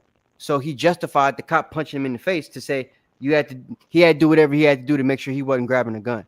Right. As if you punching me in the face ain't gonna make me shoot you faster, stupid. Right. If I got a gun or if I got a knife in my hand and I don't know if y'all saw that big old Bowie knife homeboy had, but it was like something from Rambo, right? Mm-hmm. So like, but if I had that knife in my hand and the cop punched me in the face, you know how easy it would have been for me to just right through the window real quick. He hit me, it would have been a reflex. Like, so if he would have been reaching for something, or if he had something in his hand to use against the officers, I reckon it still would have been used by the, fear or the mere fact that cop used excessive force on them. So reflexes would have put that cop in a bad situation if that was the case. I think they was able to see his hands the whole time though, because once you break the window, now you have full sight of everything on his body because he's sitting in a damn chair with the seatbelt on. Then you asked him, "Let me see your hands," and he did his hands like this. So you got to see his hands. You feel what I'm saying? So yeah, it don't make no sense. But the results can be equally faulty. A rush to judgment, whether it be in a criminal investigation or in a court of public opinion, can lead to flawed conclusions. Tonight, I'm sharing the footage from the body-worn cameras of the arresting officer, Officer D. Bowers, and two of the assisting officers, Officer D. Miller and Officer G. Curse. So that D. Bowers, D. Miller, and G. Curse, they sound like abbreviations for old-time football players from the Purple People Eaters. Like, how I'm supposed to know who these folks is? Like, for real. How I'm supposed to know? You didn't give us their names. I thought you just said you was finna be open and transparent to the public. You can't give us the first names of the damn officers and we can look it up on the freaking website? It's all public information and you still don't want to get a first name? Talk about open, honest. Huh? public has more complete understanding of this incident. Mind you, these are public servants. These are people that if you say badge number, name and badge number, they're supposed to tell you Bowers 349, Curse 777. So you could go look that up. You could take it to the police station. Hey, give me the information for Curse 777, and they gotta give you his information. So it's like you're supposed to be able to. You could get that guy's name. What's the full name of Officer Curse 777? Oh, his name's Donald Curse or Gary Curse, whatever the hell, right? So that's what they're supposed to do. He's supposed to be open, transparent to the public. He's giving abbreviations to the names. Before I deliver the currently available information and play the relevant body-worn camera, I want to be clear about something. Yes, there absolutely was force used by the arresting officers, and yes, that force is ugly. But as I've said many times before, the reality is that all force, all violence is ugly. And just because force is ugly does not mean it's unlawful or contrary to policy. You caught that? All force is ugly. If we beat a nigga's ass or a Hispanic person's ass, it's gonna be ugly. It's always gonna be ugly. All force and violence is ugly. If we end up having to shoot you niggas, it's gonna be ugly. But what I want you to know is, just because we beat your ass or even kill you, don't mean that we broke a policy or the law. Liar! So help me God. Liar! Right? That's what it is. Do you see this? So, but moreover, I want to provide the public with some background information pertinent to this incident. Since January 1st, 2025. The background information is going to be everything that makes the brother look bad. Watch. Jacksonville Sheriff's Office has been involved in 38,805 traffic stops. Even as I speak, that number is climbing. Now that part there was supposed to make you think, oh, wow, so these officers do a lot of these, so they should know what they're doing. That's the first thing you should do. Second thing that's supposed to do, him giving you a number like 38,000, and we only halfway through the freaking year, is it's a lot of trouble in Jacksonville. So these niggas don't know how to drive. So these cops are always going through things. Their senses are heightened, and there's more tension in the air. They can smell it. Go ahead, now. No, go ahead. I was agreeing with you. Oh yeah, so that's what that's supposed to do, right? It's supposed to make them think that these cops are going through a bunch of stuff. They're real stressed out. They got all these traffic stops they got to do, and there's a lot of trouble going on in Jacksonville, Jackson County. The overwhelming majority of these tens of thousands of traffic stops were made without incident. After this traffic stop on February 19, 2025, McNeil was arrested for resisting. He's saying 95% of them are made without incident, meaning 5% of them have problems like this. 90% of them or 95% of them don't. But if we're officers just doing traffic stops, I think 5% is a lot. If y'all beating 5% of the niggas' asses that y'all stopping a traffic stop, that's an issue. So, a police officer without violence, driving on a suspended driver's license, Notice they said he was arrested for resisting an officer without violence, but violence was attributed to him, or done on him. He was a victim to violence, right? That's crazy. Situation. That's crazy that they have. I'm sorry, Cap, but that's crazy that they have a charge that's called resisting without violence. Yeah, that's a new. Right. But I'm just saying, it just shows you how they add to these stupid policies and add BS. To the law. Yeah, adding to the law. Yeah, just to change so they can make sure they get every base covered. That's crazy. Yep. So if you're resisting, it's resisting. Yep. There's no way around it now. Resisting. If you were calm, but you're resisting without. Resisting. If you're like arguing with them the whole time, okay, sir, put your hands behind your back. You're resisting arrest. Yep. What? Why am I being detained? Nope. Shut up. You can argue that with your lawyer. What? Wow. You have I have a right to ask why I'm being detained. Didn't I tell you shut up? That's how it works. That's what Jacksonville telling you. That just because they beat your ass don't mean that the officers broke the law or policy. They follow policy to the T. That's what he said. So if you're doing something you ain't supposed to do, and the officer says, "Bruh, turn around, put your hands behind your back." Sir, why am I being detained? Didn't I tell you put your hands behind your back? He didn't break the policy because he didn't comply. When an officer tells you to do something and you don't do it, the officer has to do whatever they can do to get you in line, and yeah, that's it. That's all they gotta say, and that's what he's gonna say in a second. Was arrested for resisting a police officer without violence, driving on a suspended driver's license, and possession of less than 20 grams of marijuana.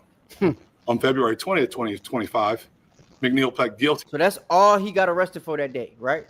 He had a suspended license, he had the tree on him, and resisted arrest non-violently, which I don't know. Now that I'm thinking about it, how the hell do you resist arrest and it's not violent? Right. That's what I'm saying. That's the point. What that mean? I had a conversation with the cops and I got arrested for resisting arrest non-violent. Cool. Right. Woo! That's crazy. Yeah. And Kowal, just to answer Kowal's, the reason he was pulled over. Oh yeah. The reason he was. So there. I mean, I live in the north now, but I was in the south.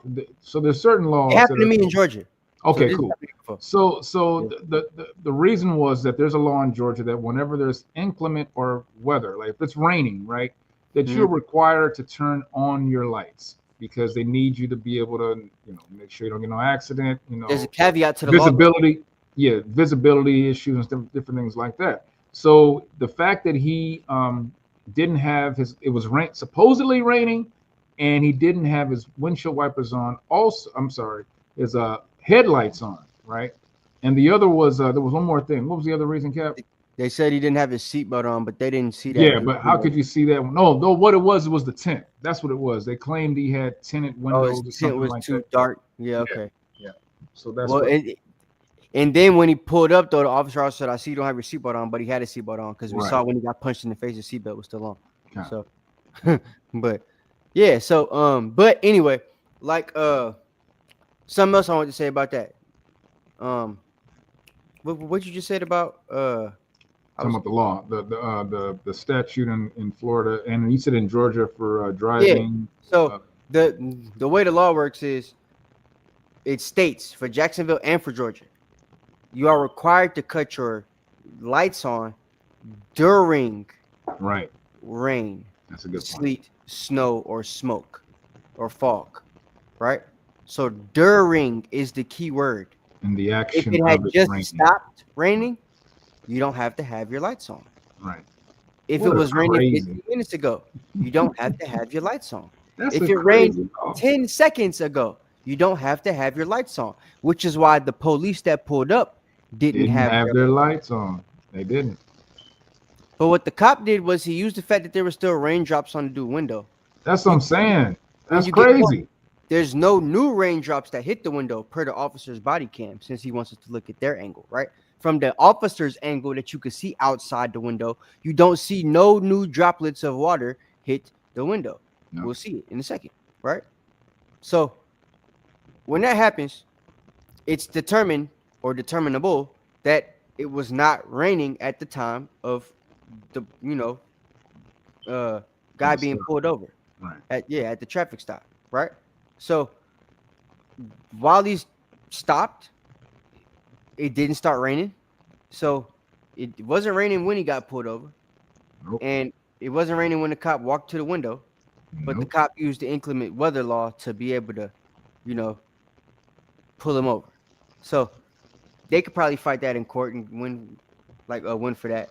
But yeah, like I said, all the other stuff, the suspended license and the weed, that's gonna be something that's gonna be easy for the prosecutor to argue is why he didn't want to get out the car and all that type of crap. So that's why I think, like, if I was a prosecutor, I'd destroy that nigga. Real talk.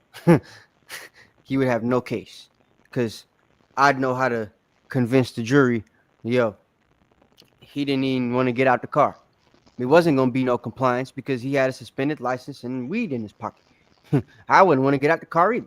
So prosecutor's going to make that case, right? But again, he could end up somehow getting a civil lawsuit won if he's got a good enough lawyer. Because I think Ben Crump suck, if I'm being honest with you. I think he's a terrible lawyer. He barely could speak English properly. So I know when he's in front of the jury, he's not that good, which is why a lot of his cases don't go the way we want them to. But he's trying to do his Al Sharpton thing, so all power to him. But there's a lot more better lawyers in the world than Ben Crump.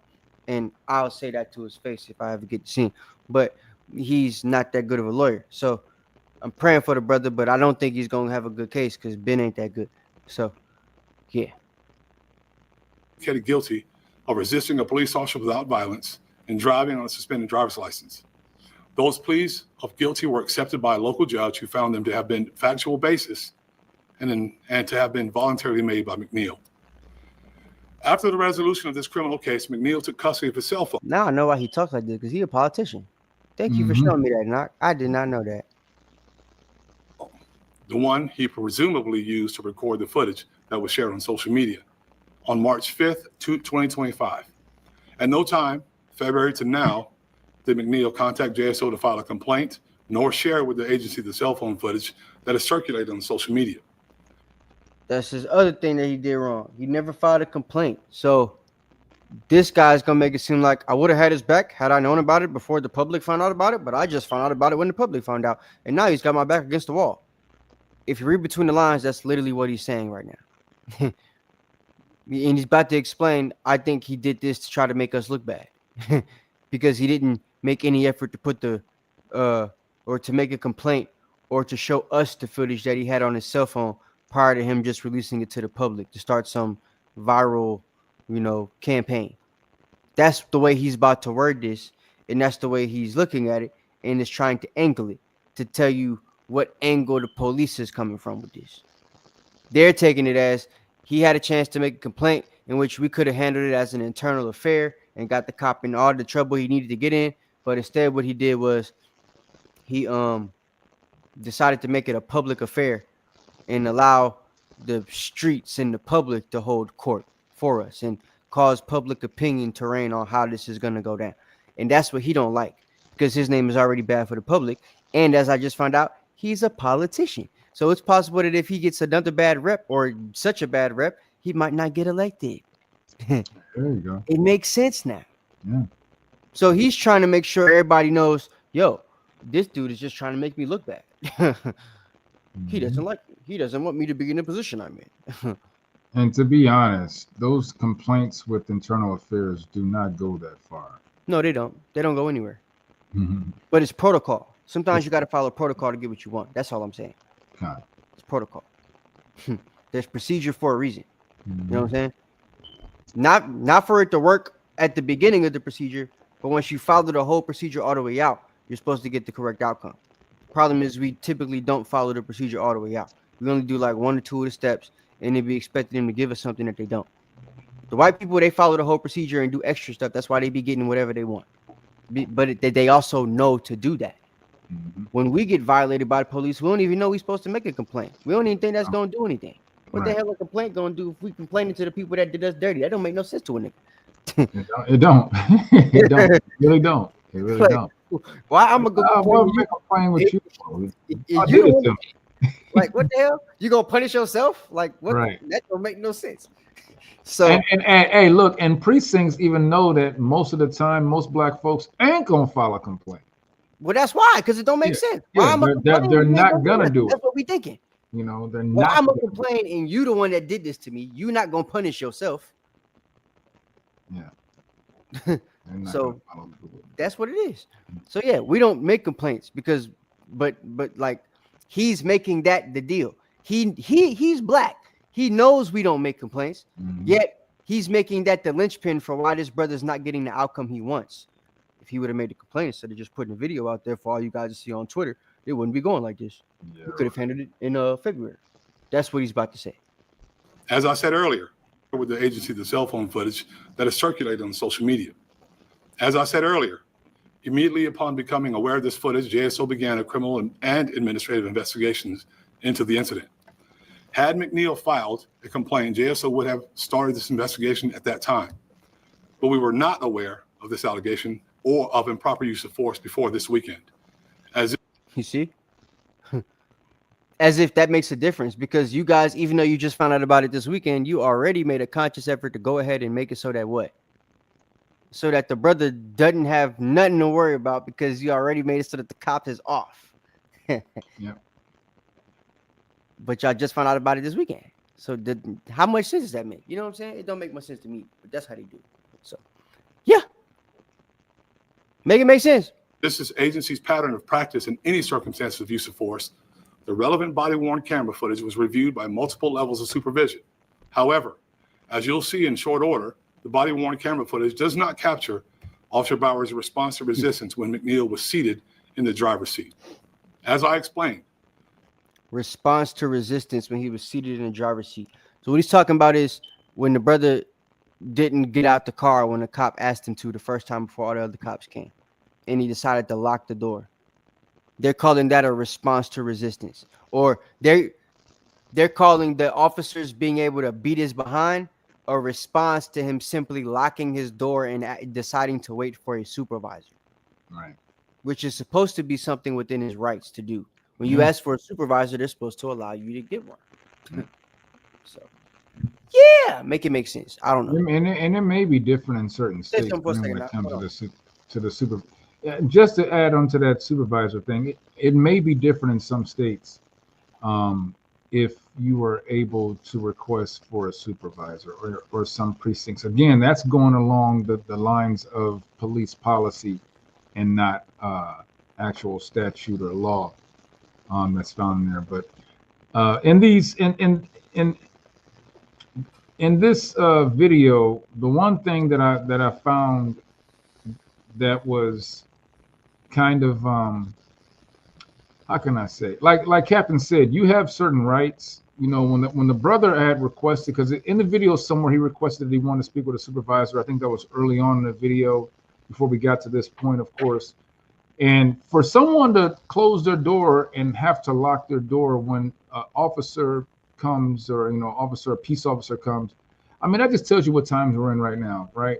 We would think that when we're involved with police, that we should be able to feel some sense of safety, some sense of security, some sense of kindness, even if it's a stop for nothing, right? Like this stop was really for nothing. The cop could have came up and been cordial, and let this guy go. But we should at least think. Sometimes I feel like I would love to see what it feels like to know that when a cop pulls you over, you're gonna have a nice little conversation, with them about the game last night or something like that.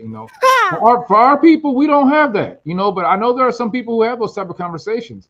I mean, that's the type of world I would love to be a part of. Like the cop pull them over for going 90 and a 45, and then they get off. They don't even get their license suspended or nothing. They don't even get no points on their record because they was talking to the cop about American Idol. Like, what the hell? Hey, I've tried that. I know there's been several times I've tried to kind of, throw a cop off by talking. Hey, didn't you go to Sentencer School or blah blah blah? Ain't your brother? When you black, they'll talk to you too and still come back with the ticket.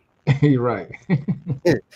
Yeah, I did. Yeah, you was in my cloud. Damn, it's good to see you, bro. Where you been? Hey, just give me a minute. I'll be right back. I gotta put this in the system. All right. And you think he gonna let? Oh, he gonna let me go. He come back. All right, bro. Just sign right here. All right. And just so you know, man, you sign is not an admission of guilt. You just got to do it. You know what I'm saying? I need this check. Good to see you, though. Good to see. Right. Yeah. I mean, I got family members that are a part of the police force, so I've had some issues where I've had help, and some issues where I didn't even think about calling. But that's another story. I had one family member that was a sheriff, and he dead. And then I had other person I know that was I consider a family member. He's retired. Shout out to Jakob, y'all. No more cops. Now I gotta buy her, but sound like she retired too, huh? So like she may very early retired. Yeah, so I don't know no police now. I don't got no help.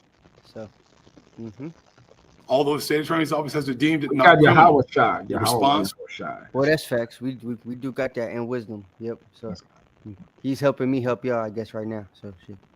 Pay attention. to resistance is now subject of a pending administrative review to determine if Bowers' conduct violated JSO policy. So we have to see if Bowers' conduct violated JSO policy.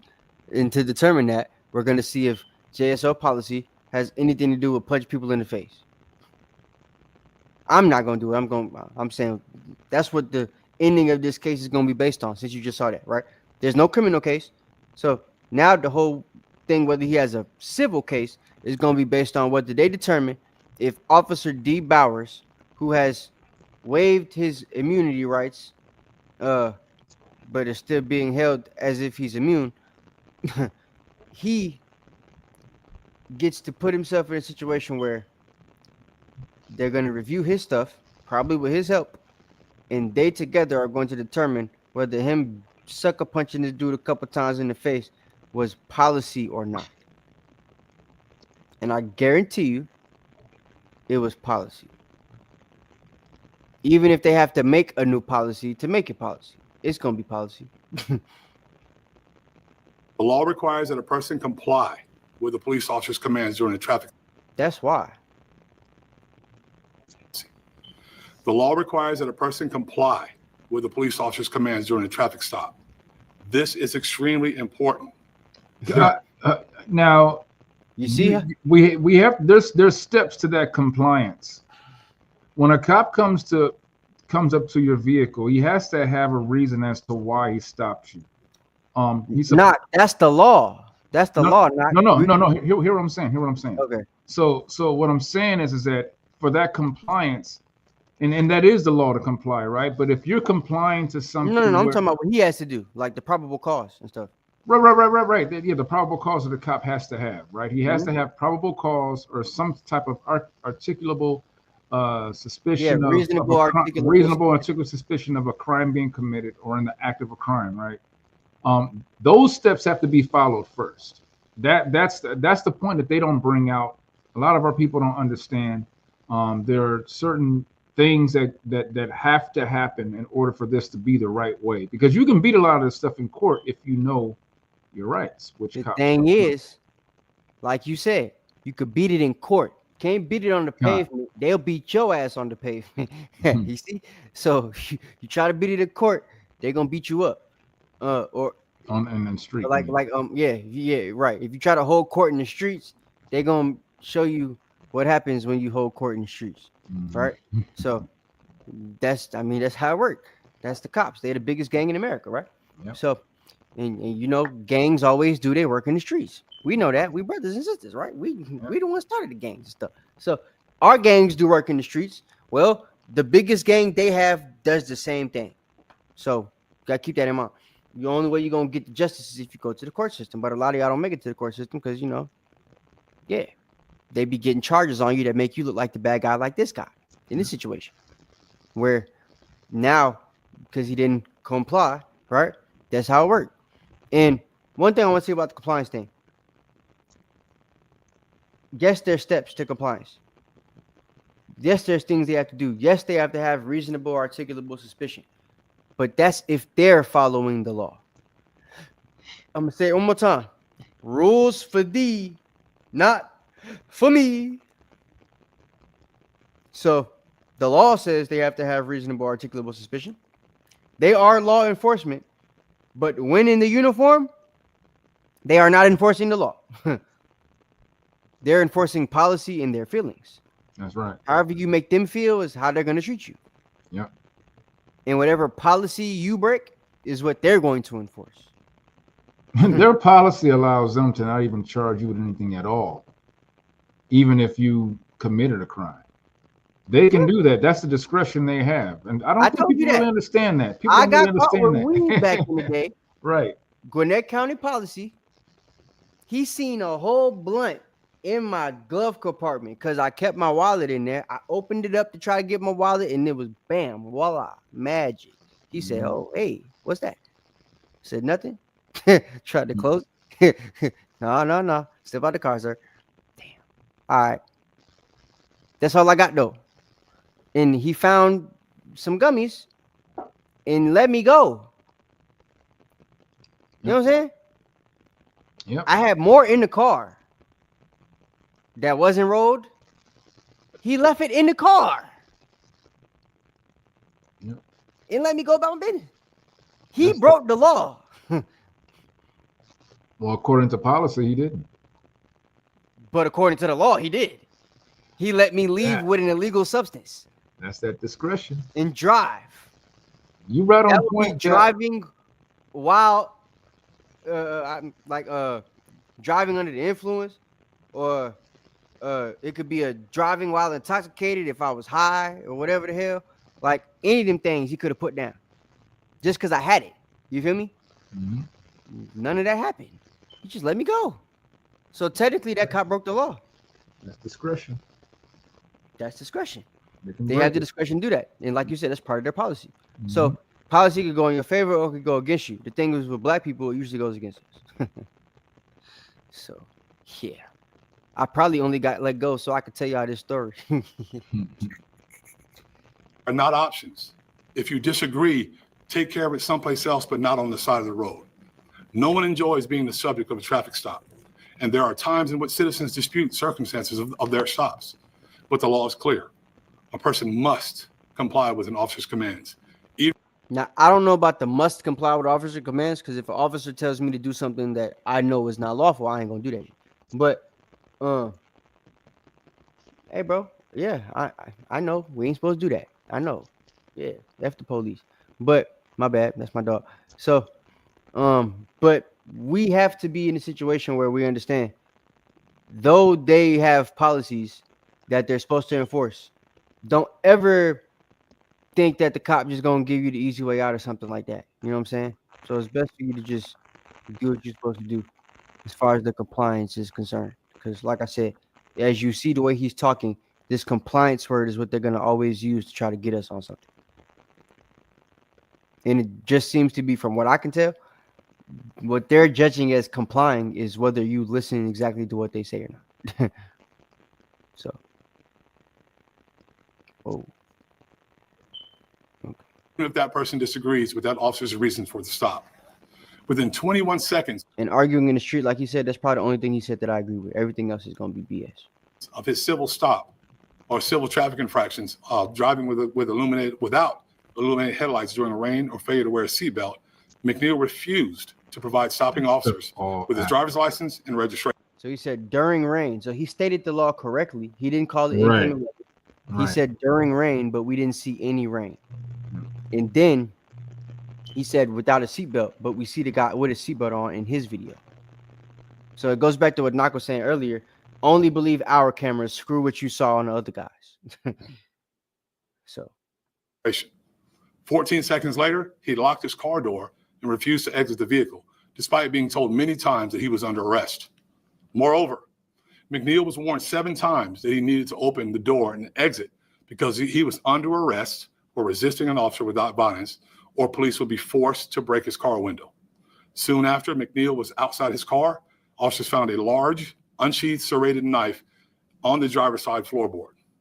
Now I'll play relevant portions of the body-worn camera of the 3 officers, Officer Bowers, the stopping and arresting officer, Officer Miller, the second responding officer who spoke to McNeil from the passenger side of the vehicle, and Officer Curse, one of the assisting officers. All right, we're going to fast forward past this. I want to just let y'all hear this part, and then we can get up out of here. I want to hear you. Let y'all hear this nigga. Police agenda. The truth is, William McNeil Jr. was non-compliant with JSO officers within 21 seconds after he was stopped for multiple civil infractions. His non-compliance quickly rose to the level of criminal resistance to a police officer. McNeil was arrested. So criminal resistance was, let me get a supervisor. Can I get a supervisor? What's your reason for pulling me over? Now, I will say the cop told him 3-4 times why he got pulled over, so I don't know why he kept asking that. But because they did have a reason. Once they said the reason, whether it was legitimate reason or not, once they tell you the reason, you basically got to believe whatever reason they're telling you, because you can't argue it. They don't know the law, and you ain't a judge. So arguing in that moment ain't going to do you no good. You know what I'm saying? So, yeah. But other than that, their brother didn't do nothing wrong as far as, you know, the actual traffic stop itself. So I don't see how that was what this guy's saying to these. He pled guilty to resisting a police officer without violence. Now, that's something that was messed up. I don't know if he didn't have a lawyer at the time or whatever, but he pled guilty to resisting a police officer without violence. He pled guilty to the driving without a license, and he pled guilty to the weed charge. So he pled guilty to 3 things already revolving around this complete incident, which don't work in his favor also. So keep that in mind. Force absolutely looks ugly. Salakia. If he's already, so then let's look at this real quick. So the sheriff is basically trying to cover up the reasons behind the video that the brother released, because everything that has taken place in court, or I should say, not even taking place in court, the brother pled to everything. This really is not a case that's open. This is something that the cops are coming back and trying to now clean up because he put the video up. Right. So this is going into civil right off the top. Right. And the reason they shut it down, I think the reason they shut it down, like he said, was because they didn't get no complaint earlier. So they went ahead and made it so that the officers don't have no issue because he already pled guilty to everything. Right. So just for everyone to understand that's where this is. This isn't something like it's an open case or something that's brought back. This is something that's already been closed, but because the brother brought the video out after the fact, now this is the sheriff trying to clean up all the. And that's why the sheriff says he thinks that the video was just put out to try to make them look bad. Right. Which is why he's taking the stance that he's taking. Which is why I call him a coon even more, because him being somebody of color, he should understand why the brother wouldn't put the video out right away, because he knows how the cops are. Right. You know what I'm saying? So, and it makes more sense to just put the video out there and let the court of public opinion, push the video and make it go viral. Yep. That would actually determine whether you guys did something right or wrong, because we know this is America. Right? Donald Trump is president. White folks love the police. Yep. But the problem is, we got white folks like the one I'm gonna show you after this video, who are saying this dude did something wrong, which is why he don't like that, because it's actually making his name get worse and worse in the community, which, as I just learned today, could mess up his next election. Because all force is ugly, whether or not the officer involved acted within outside JSO policy, that's still what we're investigating. The state attorney's office, once again, has reviewed the case materials and determined that Officer Bauer's actions are not criminal. Now, JSO will conduct a thorough investigation to determine whether Officer Bowers acted appropriately with respect to JSO policy. When an officer does wrong, and I think every one of you know this and everyone that's listening, I will stand up here and tell you straight. And likewise, when officers justifiably use force, I'll stand up here also and I'll tell you straight. I ask the public for its patience as the administrative process is completely, competently completed. Once we've determined whether... Tell us straight what? He said he'll tell you straight. Oh, that's what it is. He'll tell us straight, right? So the two officers the officer did bad, he'll tell you the officer did bad. If the officer did good and he used proper excessive force, then I'm gonna tell you he beat his ass within reason. Right. So, And those two brothers who were officers standing there who just looked and didn't do who just looked anything, and didn't do shit. who Yeah. could have at least intervened and prevented the brother from getting Yeah, punched. like, damn, y'all ain't got to do him like that. They could have said something. You They know, just, hey, that's another thing right there. That just what I tell the you. big bald nigga G Curse. Yeah, Right.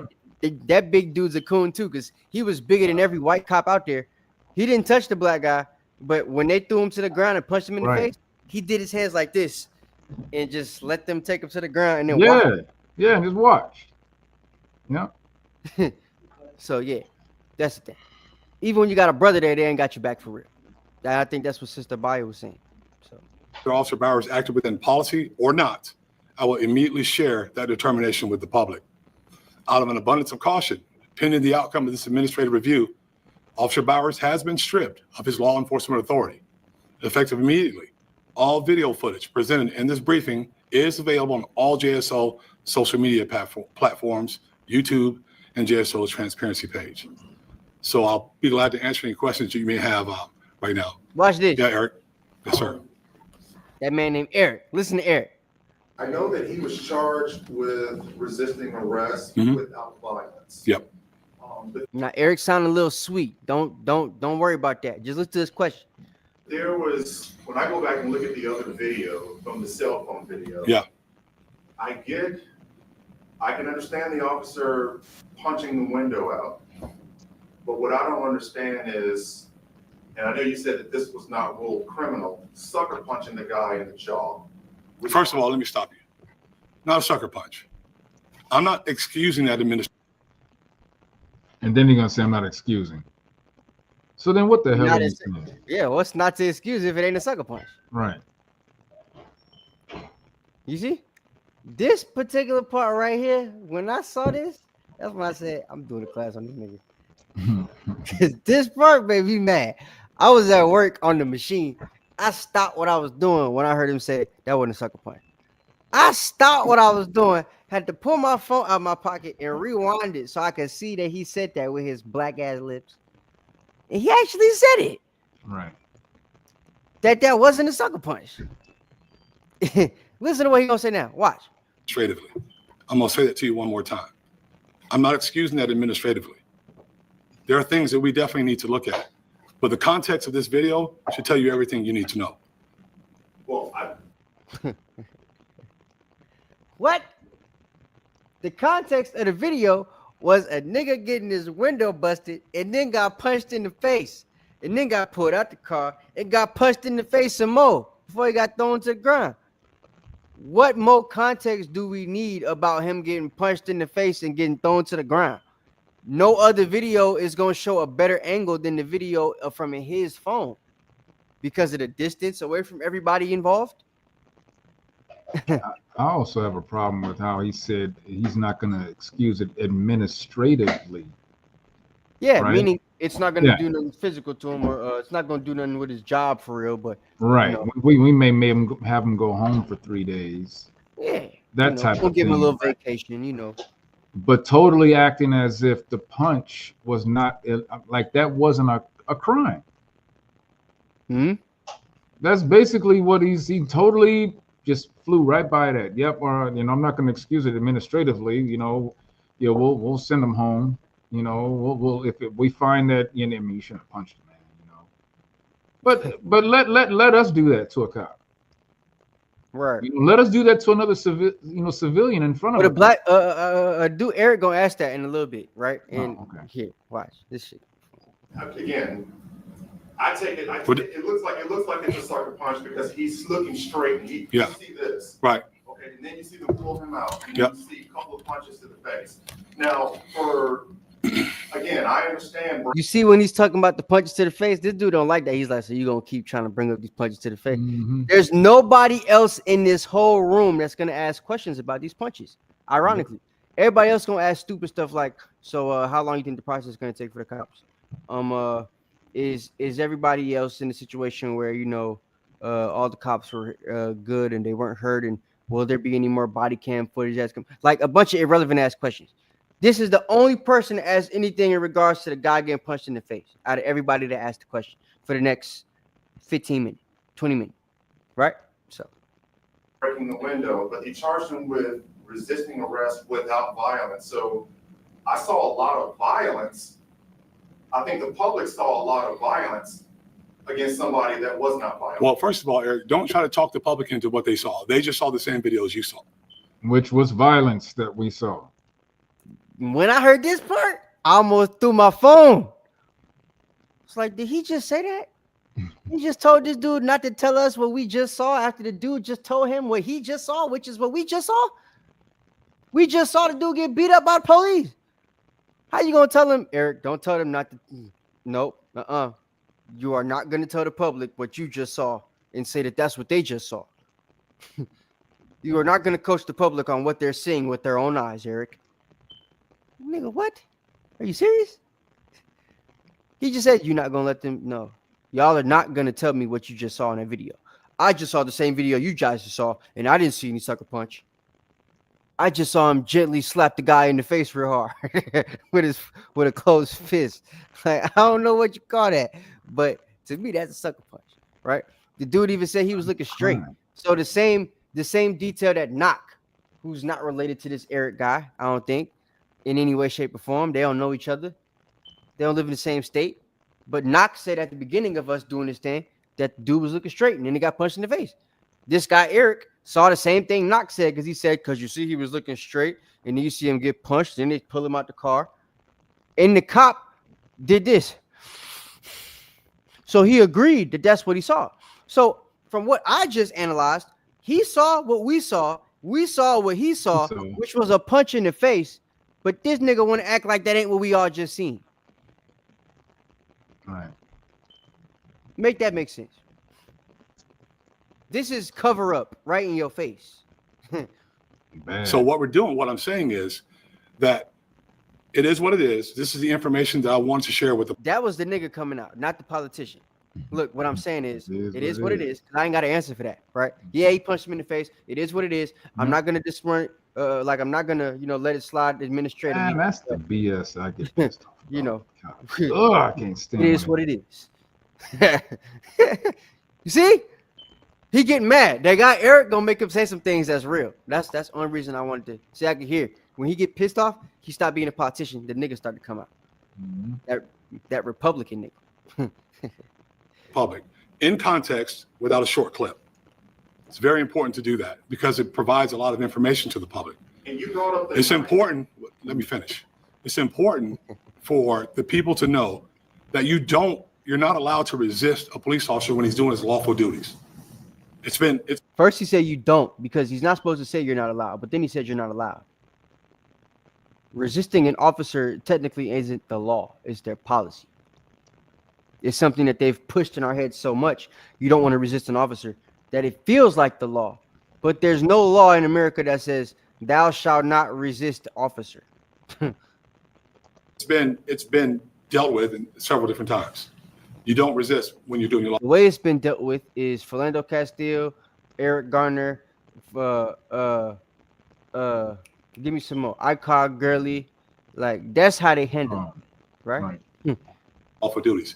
You don't deserve to get Michael Brown get violated, but you deserve to get what's necessary to get you under control and get you and take you into custody. Sure. So he said you don't deserve to be violated, but this dude got violated. He's not gonna let it slide administratively, but this dude got violated after he says you don't deserve to be violated if you don't comply with the police. So if you don't comply with the police, you don't deserve to get violated. But this whole video, he's been explaining why they were justified for violating him because he didn't comply with the police. That's a third contradiction and hypocrisy. 3 strikes you out. That's like 12, but that's the third big one. So, I mean, y'all can make your own judgment on this, but I'm going to fast forward a little bit to Eric. For the officer to punch this guy in the jaw after he'd already broke. Showed you body cam videos with much more information. Let's acknowledge that because that's. Sheriff, what are your thoughts on the off? I don't know that he turned it off. I know that at some point we stopped it. but we wanted to make sure you got a chance to see both. That sister even mentioned that the cops cut off the body cam footage, and he said, I don't know if they stopped it, but, and then he's going to say after this that, you know, they did stop it, but probably after the interaction was over. So he don't even know when they stopped it for real. Is when that happens. And that's why we're still looking. That's why we look at the entire process. That's why we check for JSO policy violations. I can't give you right now whether they turned it off at the right time or at the wrong time. This is my opportunity. See? So there's even things about this that he don't even know. He's just coming out here to save the white man's face because that's the position he's in. He's having to admit things in this interview that he's not prepared to have to admit, which the media didn't push as hard as I think they should have on this crap. But, you know, now I know why. Because he worked for Trump. So Trump probably said, don't make him look bad. To share the information with the public, right? And so now we still continue to refer to the social media video. But I just showed you body cam videos with much more information. And that's what Knox said. Believe our videos, not that one. Right? Let's acknowledge that because that's important. The importance is I'm showing you the video, the body cam video from the entire incident from start until they had to turn it off or we stop it for time, for time's sake. Do you know if McNeil ever filed And then he just said, here, another contradiction. First, it was, we don't know nothing about the body cam footage. I can't even tell you if they cut it off at the right time or not. Because the lady said it seems like they cut it off, too early. Which is what they do when they want to, hide some stuff and cover up some stuff and put some stuff in a police report that ain't supposed to be there. And he just said, now all of a sudden we could cut it off early for time's sake. When did that matter? Shouldn't you get everything involved in the timestamp of whatever the thing is happening so that we don't miss anything, so we have full honesty and transparency, like you said you're trying to give to the public? So then why is it cool for them to cut off stuff before the incident is over with? For time's sake. See? I wish other people would have caught on to this that got bigger channels. He did not. He did not.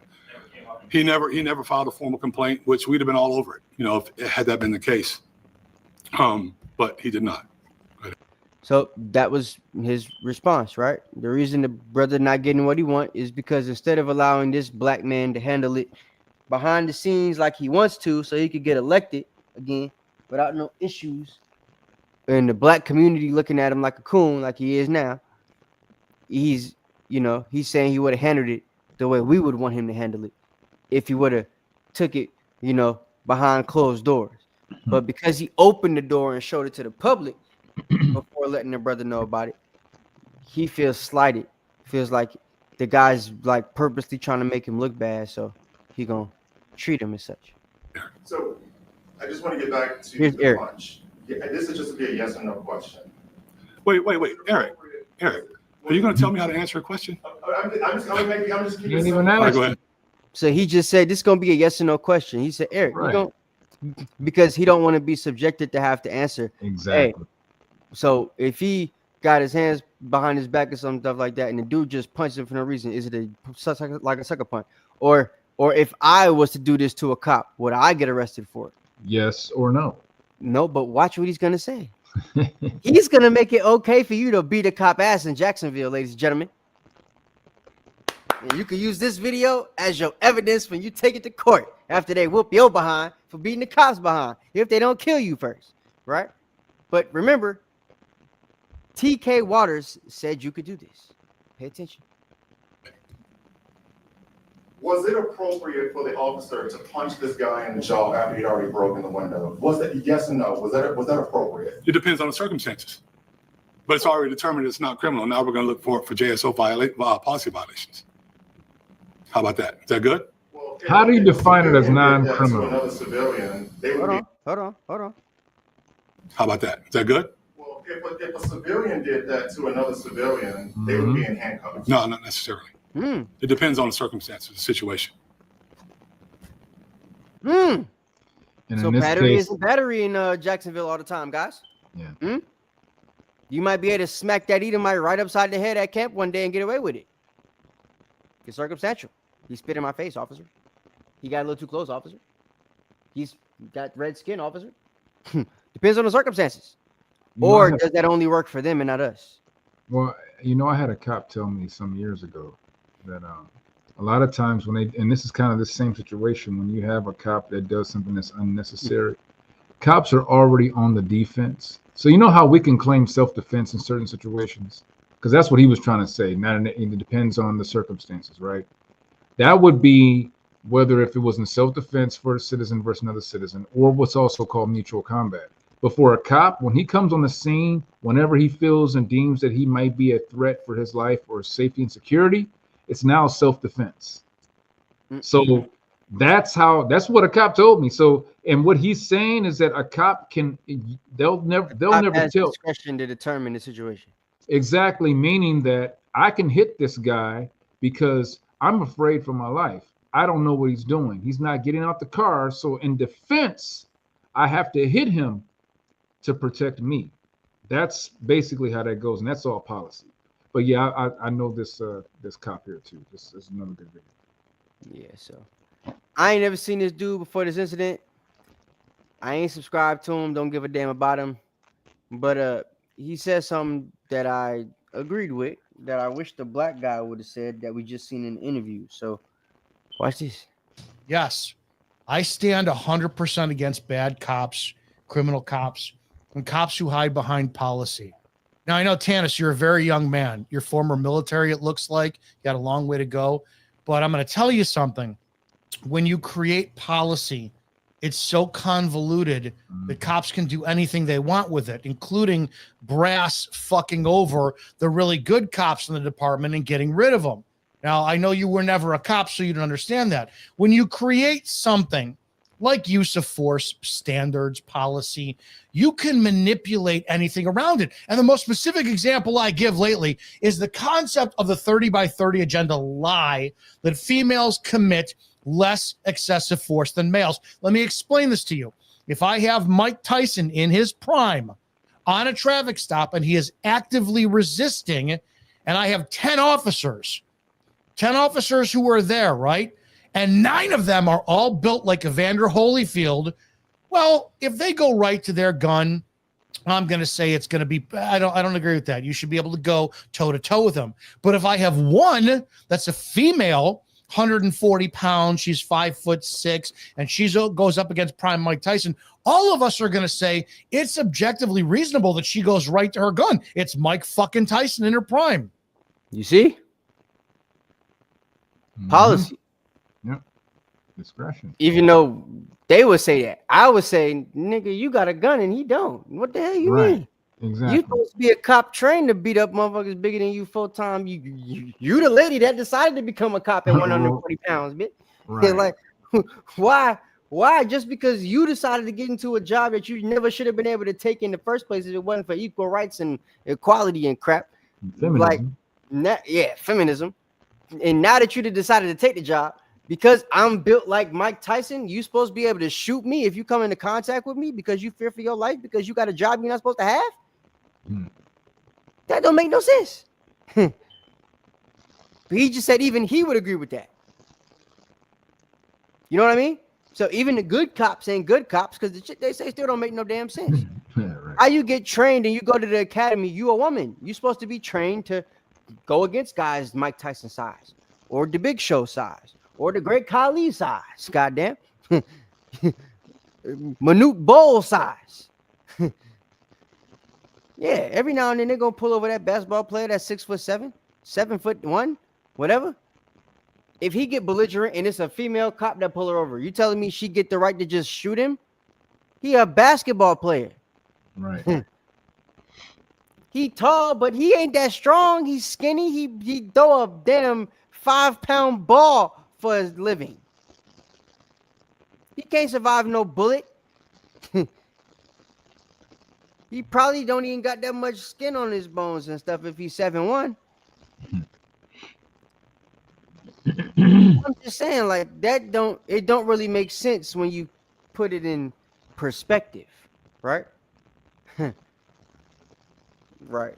Yeah, but if it was Hulk Hogan, she would probably point to 100. Count. She probably count. Yeah, for sure. You know what I'm saying? Give him a second. Do you see how that sliding scale of what is excessive is lowered for the lower common denominator? In other words, when it comes to that, we're not going to say it's excessive, right? Because of who we hire. When you water down the shit, you have to. Which he's not agreeing with it. He's explaining to you how it goes. But he did say he would agree if he's still a cop and they're trying to justify a woman having to use a gun against somebody bigger than her. He said he would agree with it, but now he's going to talk it down and make it seem like it's not something that should have happened, and it's based off them hiring women that shouldn't have been in the job in the first place. But you just agreed that the woman that shouldn't have been in the job in the first place would get the long end of the stick, if you will, and she'd be justified for shooting somebody that's bigger than her just because that person works out and she doesn't. Like, it don't make no sense. Lower the standards for everything else. So when it comes to this, of course, he's not going to say that any of his deputies violated policy because he has shit deputies on the street who can't fucking do their job. Let's go look. But wait, I may owe them an apology, right? I have to owe them an apology. Now, we're going to look at this first, of course. Officer Brandon Tatum, right? 6 years police officer who then leveraged the color of his skin and his political ideology to win over the hearts and minds of the conservative. Now, this the only reason I like this dude, because he's telling it like it is right here. I don't know no other content that he got. I ain't never seen him, but this I agree with. Now that I know this dude elected, I ain't noticed when I first saw it and I agreed with it, but now I agree with it more. Now that I know, based on what Knox showed us, how he actually got in office, right? And he's telling the truth. He's a Republican. He used the color of his skin to be the token black guy. We could put him in charge as the sheriff. He'll keep the other blacks in check. It's Jacksonville, Florida. It's Negroes out there. If we could put one of them in charge, he'll keep them in charge for the rest of us. And he might even be able to disguise himself as one of them while getting rid of them Mexicans and them Cubans and them Dominicans up there in Jacksonville. Right? So that's what they got him there for. It makes sense now. This guy knows it already. Conservative Party and became their token black representative. He, of course, has to say body camera released. William Anthony McNeil's arrest was justified. He was resisting lawful orders. He had a knife. When was in possession of drugs. Cell phone footage left out. Critical context. Body camera confirms the fact. The officers broke no laws. Case closed. Well, I may owe them an apology, right? Because Officer Brandon Tatum seems to know more than the rest of us. And again, remember I said in the last video, the power of words. He had a knife. Now, Officer Brandon Tatum is another nigga. So Brandon Tatum is the officer and TK Waters. They're both the same type of guys. They're both elected officials and all that type of stuff. Big name officers, token black guy. Tatum's not elected, right? He's just a dude on YouTube now, right? He's a former officer. Yeah, but he's former a officer. He's just a guy on YouTube now, but he used to be a cop. Big time Coon. Big time Coon. Yeah. God. Sorry. But. That's that. But they the same type of nigga, right? Yeah. Probably know each other. There was the knife on the floor of the car. But he had a knife. It was still in possession, right? Semantics. He was in possession of drugs. To my knowledge, somebody said he had drugs in the trunk of his car. I haven't seen that yet. But he had weed in his pocket. That's drugs. Do you see how they manipulate the fucking words to leverage their side of the argument? And then... So he's saying where he's from, weed wouldn't be considered drugs because it's legal some other places, which is how, like I told you, that cop let me go. So it's discretionary. Even though weed is illegal in Georgia, sometimes they treat it like it's a drug when they want to get you for something. Sometimes they make it seem like it's just weed. So, yeah. And then they call drugs, they consider it the other stuff. You know what I mean? The crack, cocaine, opium, and all that type of stuff, methamphetamine, all that type of crap. So when I was in the world and I'm getting ran up on stuff like that, had to be put on probation and all that type of crap. Like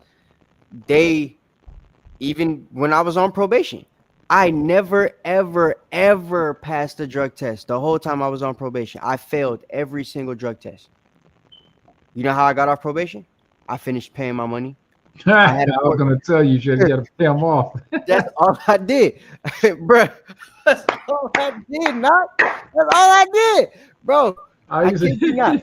I tell cats that all the time. When you're on probation, pay off your probation. You'd be surprised. I went to court for the hearing. The probation officer said, "All right, bro, you gotta go back to court. You messing up. They're gonna take you to jail." Yeah. She was mad because the prosecutor seen me.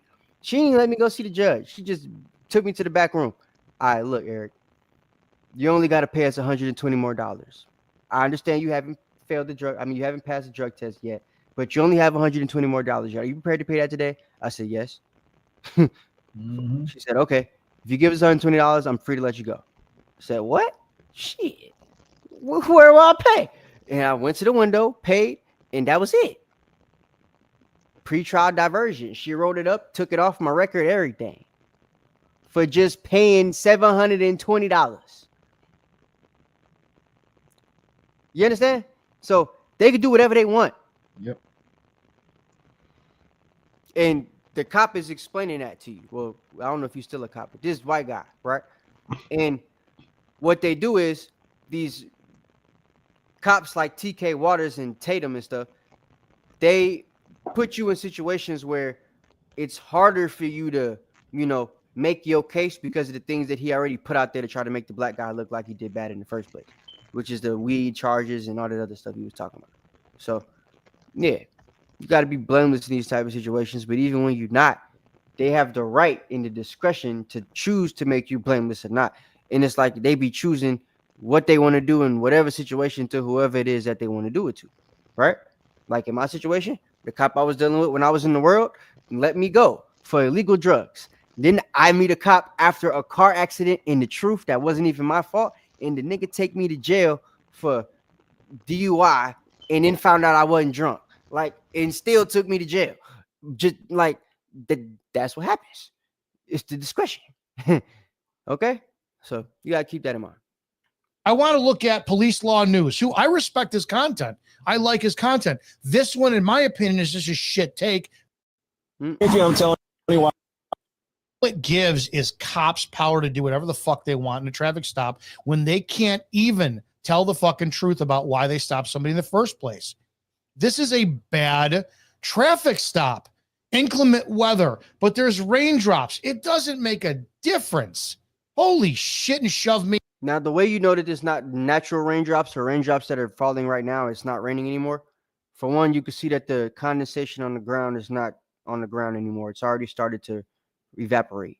The ground is damp looking, but it's not soaked on the ground. There's no wet spots anywhere on the concrete. This is concrete. It doesn't absorb water. So if there was active water raining sitting on it, it would be little puddles everywhere, like there is when it rains, until the water evaporates. Second thing, there's dry spots on this man's car, meaning it's evaporated already. This whole window has no drops on it except for there on the outside. Feel me? So you can clearly see that the water is already gone through the stage of evaporation. If you remember the water cycle they taught us in second grade, that's how it worked, right? Precipitation, condensation, evaporation, right? That's how they teach it, right? And this is evaporation. Ain't no more condensation. The precipitation is still in the air a little bit. It's overcast, but it's evaporating. There's dry spots on the car, which would mean it's not raining actively. In the law states, they could pull you over during the course of rain. This is not during the course of rain, which is why this dude is saying what he's saying. So I just wanted to show all that to let y'all see what it was. It's getting late, so me ain't not gonna stay out here no more. But yeah. Hopefully y'all understand. We need to agree with our adversaries quickly and not allow them to keep violating us. But they will take the opportunity to violate you if you do not agree with them quickly. So just keep that in mind. You know what I'm saying? And yeah, the Most High will save you from the situation. That's it. I yield. Shalom. You on mute. Oh.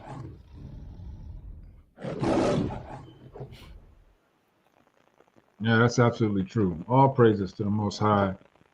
These type of classes I like because sometimes we get to just be real with ourselves when it comes to what we deal with, dealing with everyday people. These cops and these people in position are everyday people. I mean, they're citizens like us, but to know that we all go through a similar protocol.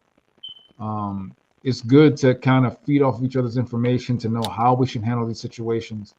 I had a situation that came up probably about a month ago now, that had to deal with police, and I didn't handle it as great as this young brother did. Knock was about to kill them boys, man. I did not get arrested. I did not get charged or anything, but I had a few choice words that I was able to utilize, and I knew that they could not do anything about it. So, you damn pigs. But it's great to get information on how we should interact with these terrorists, because that's how I see most of them as being as terrorists in America. Because we have children, you know, and we have those that come behind us, and we have to be wise, and we have to give the right type of advice to our children and to the loved ones and friends on how we should best handle dealing with police on a daily basis, or when we run into them in these type of situations. We can't be, as much as I said earlier how I was like, man, I ain't going down with that. I will never put myself in a position or even teach my children to put them in a position that would just be the most idiotic move to do, that, you know, to fight against someone who's a tyrant on the street, who has all the immunity and has all the policies that he can abide by to kill, you know. So I told my boys, you know, listen, whatever they say, just do it, because I want you to come back home. We can deal with it later in court, like Captain Eliel has been stating in this class. But all praises for that. And even if you don't win in court and ain't got the money to fight it, or whatever the situation might be, you got your life still. Damn it. That's right. All praises. That's right. Still do something else. You can forget about it and move on. You could get you could end up with a better outcome than the cop that did you dirty, whatever it might be. You don't got to spend your whole life trying to get revenge on the police. So, absolutely. Yeah. Let me go ahead and give shout outs to those who did drop a line, at least that I seen drop a line in the chat. Salaki, if I don't get everybody, but let me give a hearty shalom to Chuck Taylor Jr. Shalom to you, brother. Shalom to Sister Janice Walton. Shalom to Amram. Shalom to Sister Laura Harris. And shalom to the lovely Sister Abaya. That's all I see drop in the chat. Anyone, you know, and if anyone else wants to drop something real quick, I'll shout you out real quick before we head up out of here. But if not, just want to remind everybody that we are live every Monday night at between 9 and 9:30. Also on Thursday nights with Captain Yonatan for our Torah Lab. Also on our Friday Night Focus, 8:30 p.m. here live on YouTube with our officers and soldiers who will be teaching classes on our Friday Night Focus classes. And then, of course, live once again on Sabbath Morning Brew, 11 a.m. So we're here all through the week. We love it when you show up. This is fellowship. This is edification. This is us keeping the laws and holding ourselves accountable, so we can get this kingdom back, right? So with that, let me go ahead and get Daniel right now. I'm gonna get Daniel 7 real quick, and then we're gonna let y'all go. All right.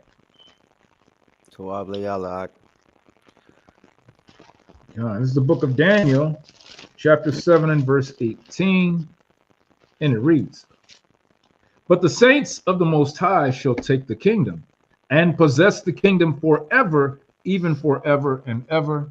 By Hashem HaMashiach Yahushai. I want to thank you guys for being with us, especially being with us late tonight.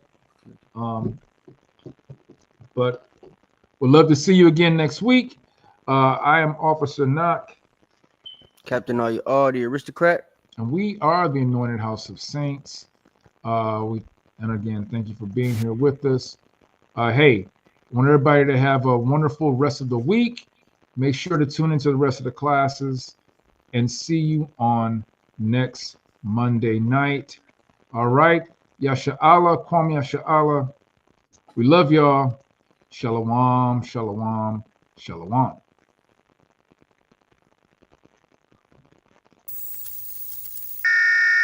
This is not a test.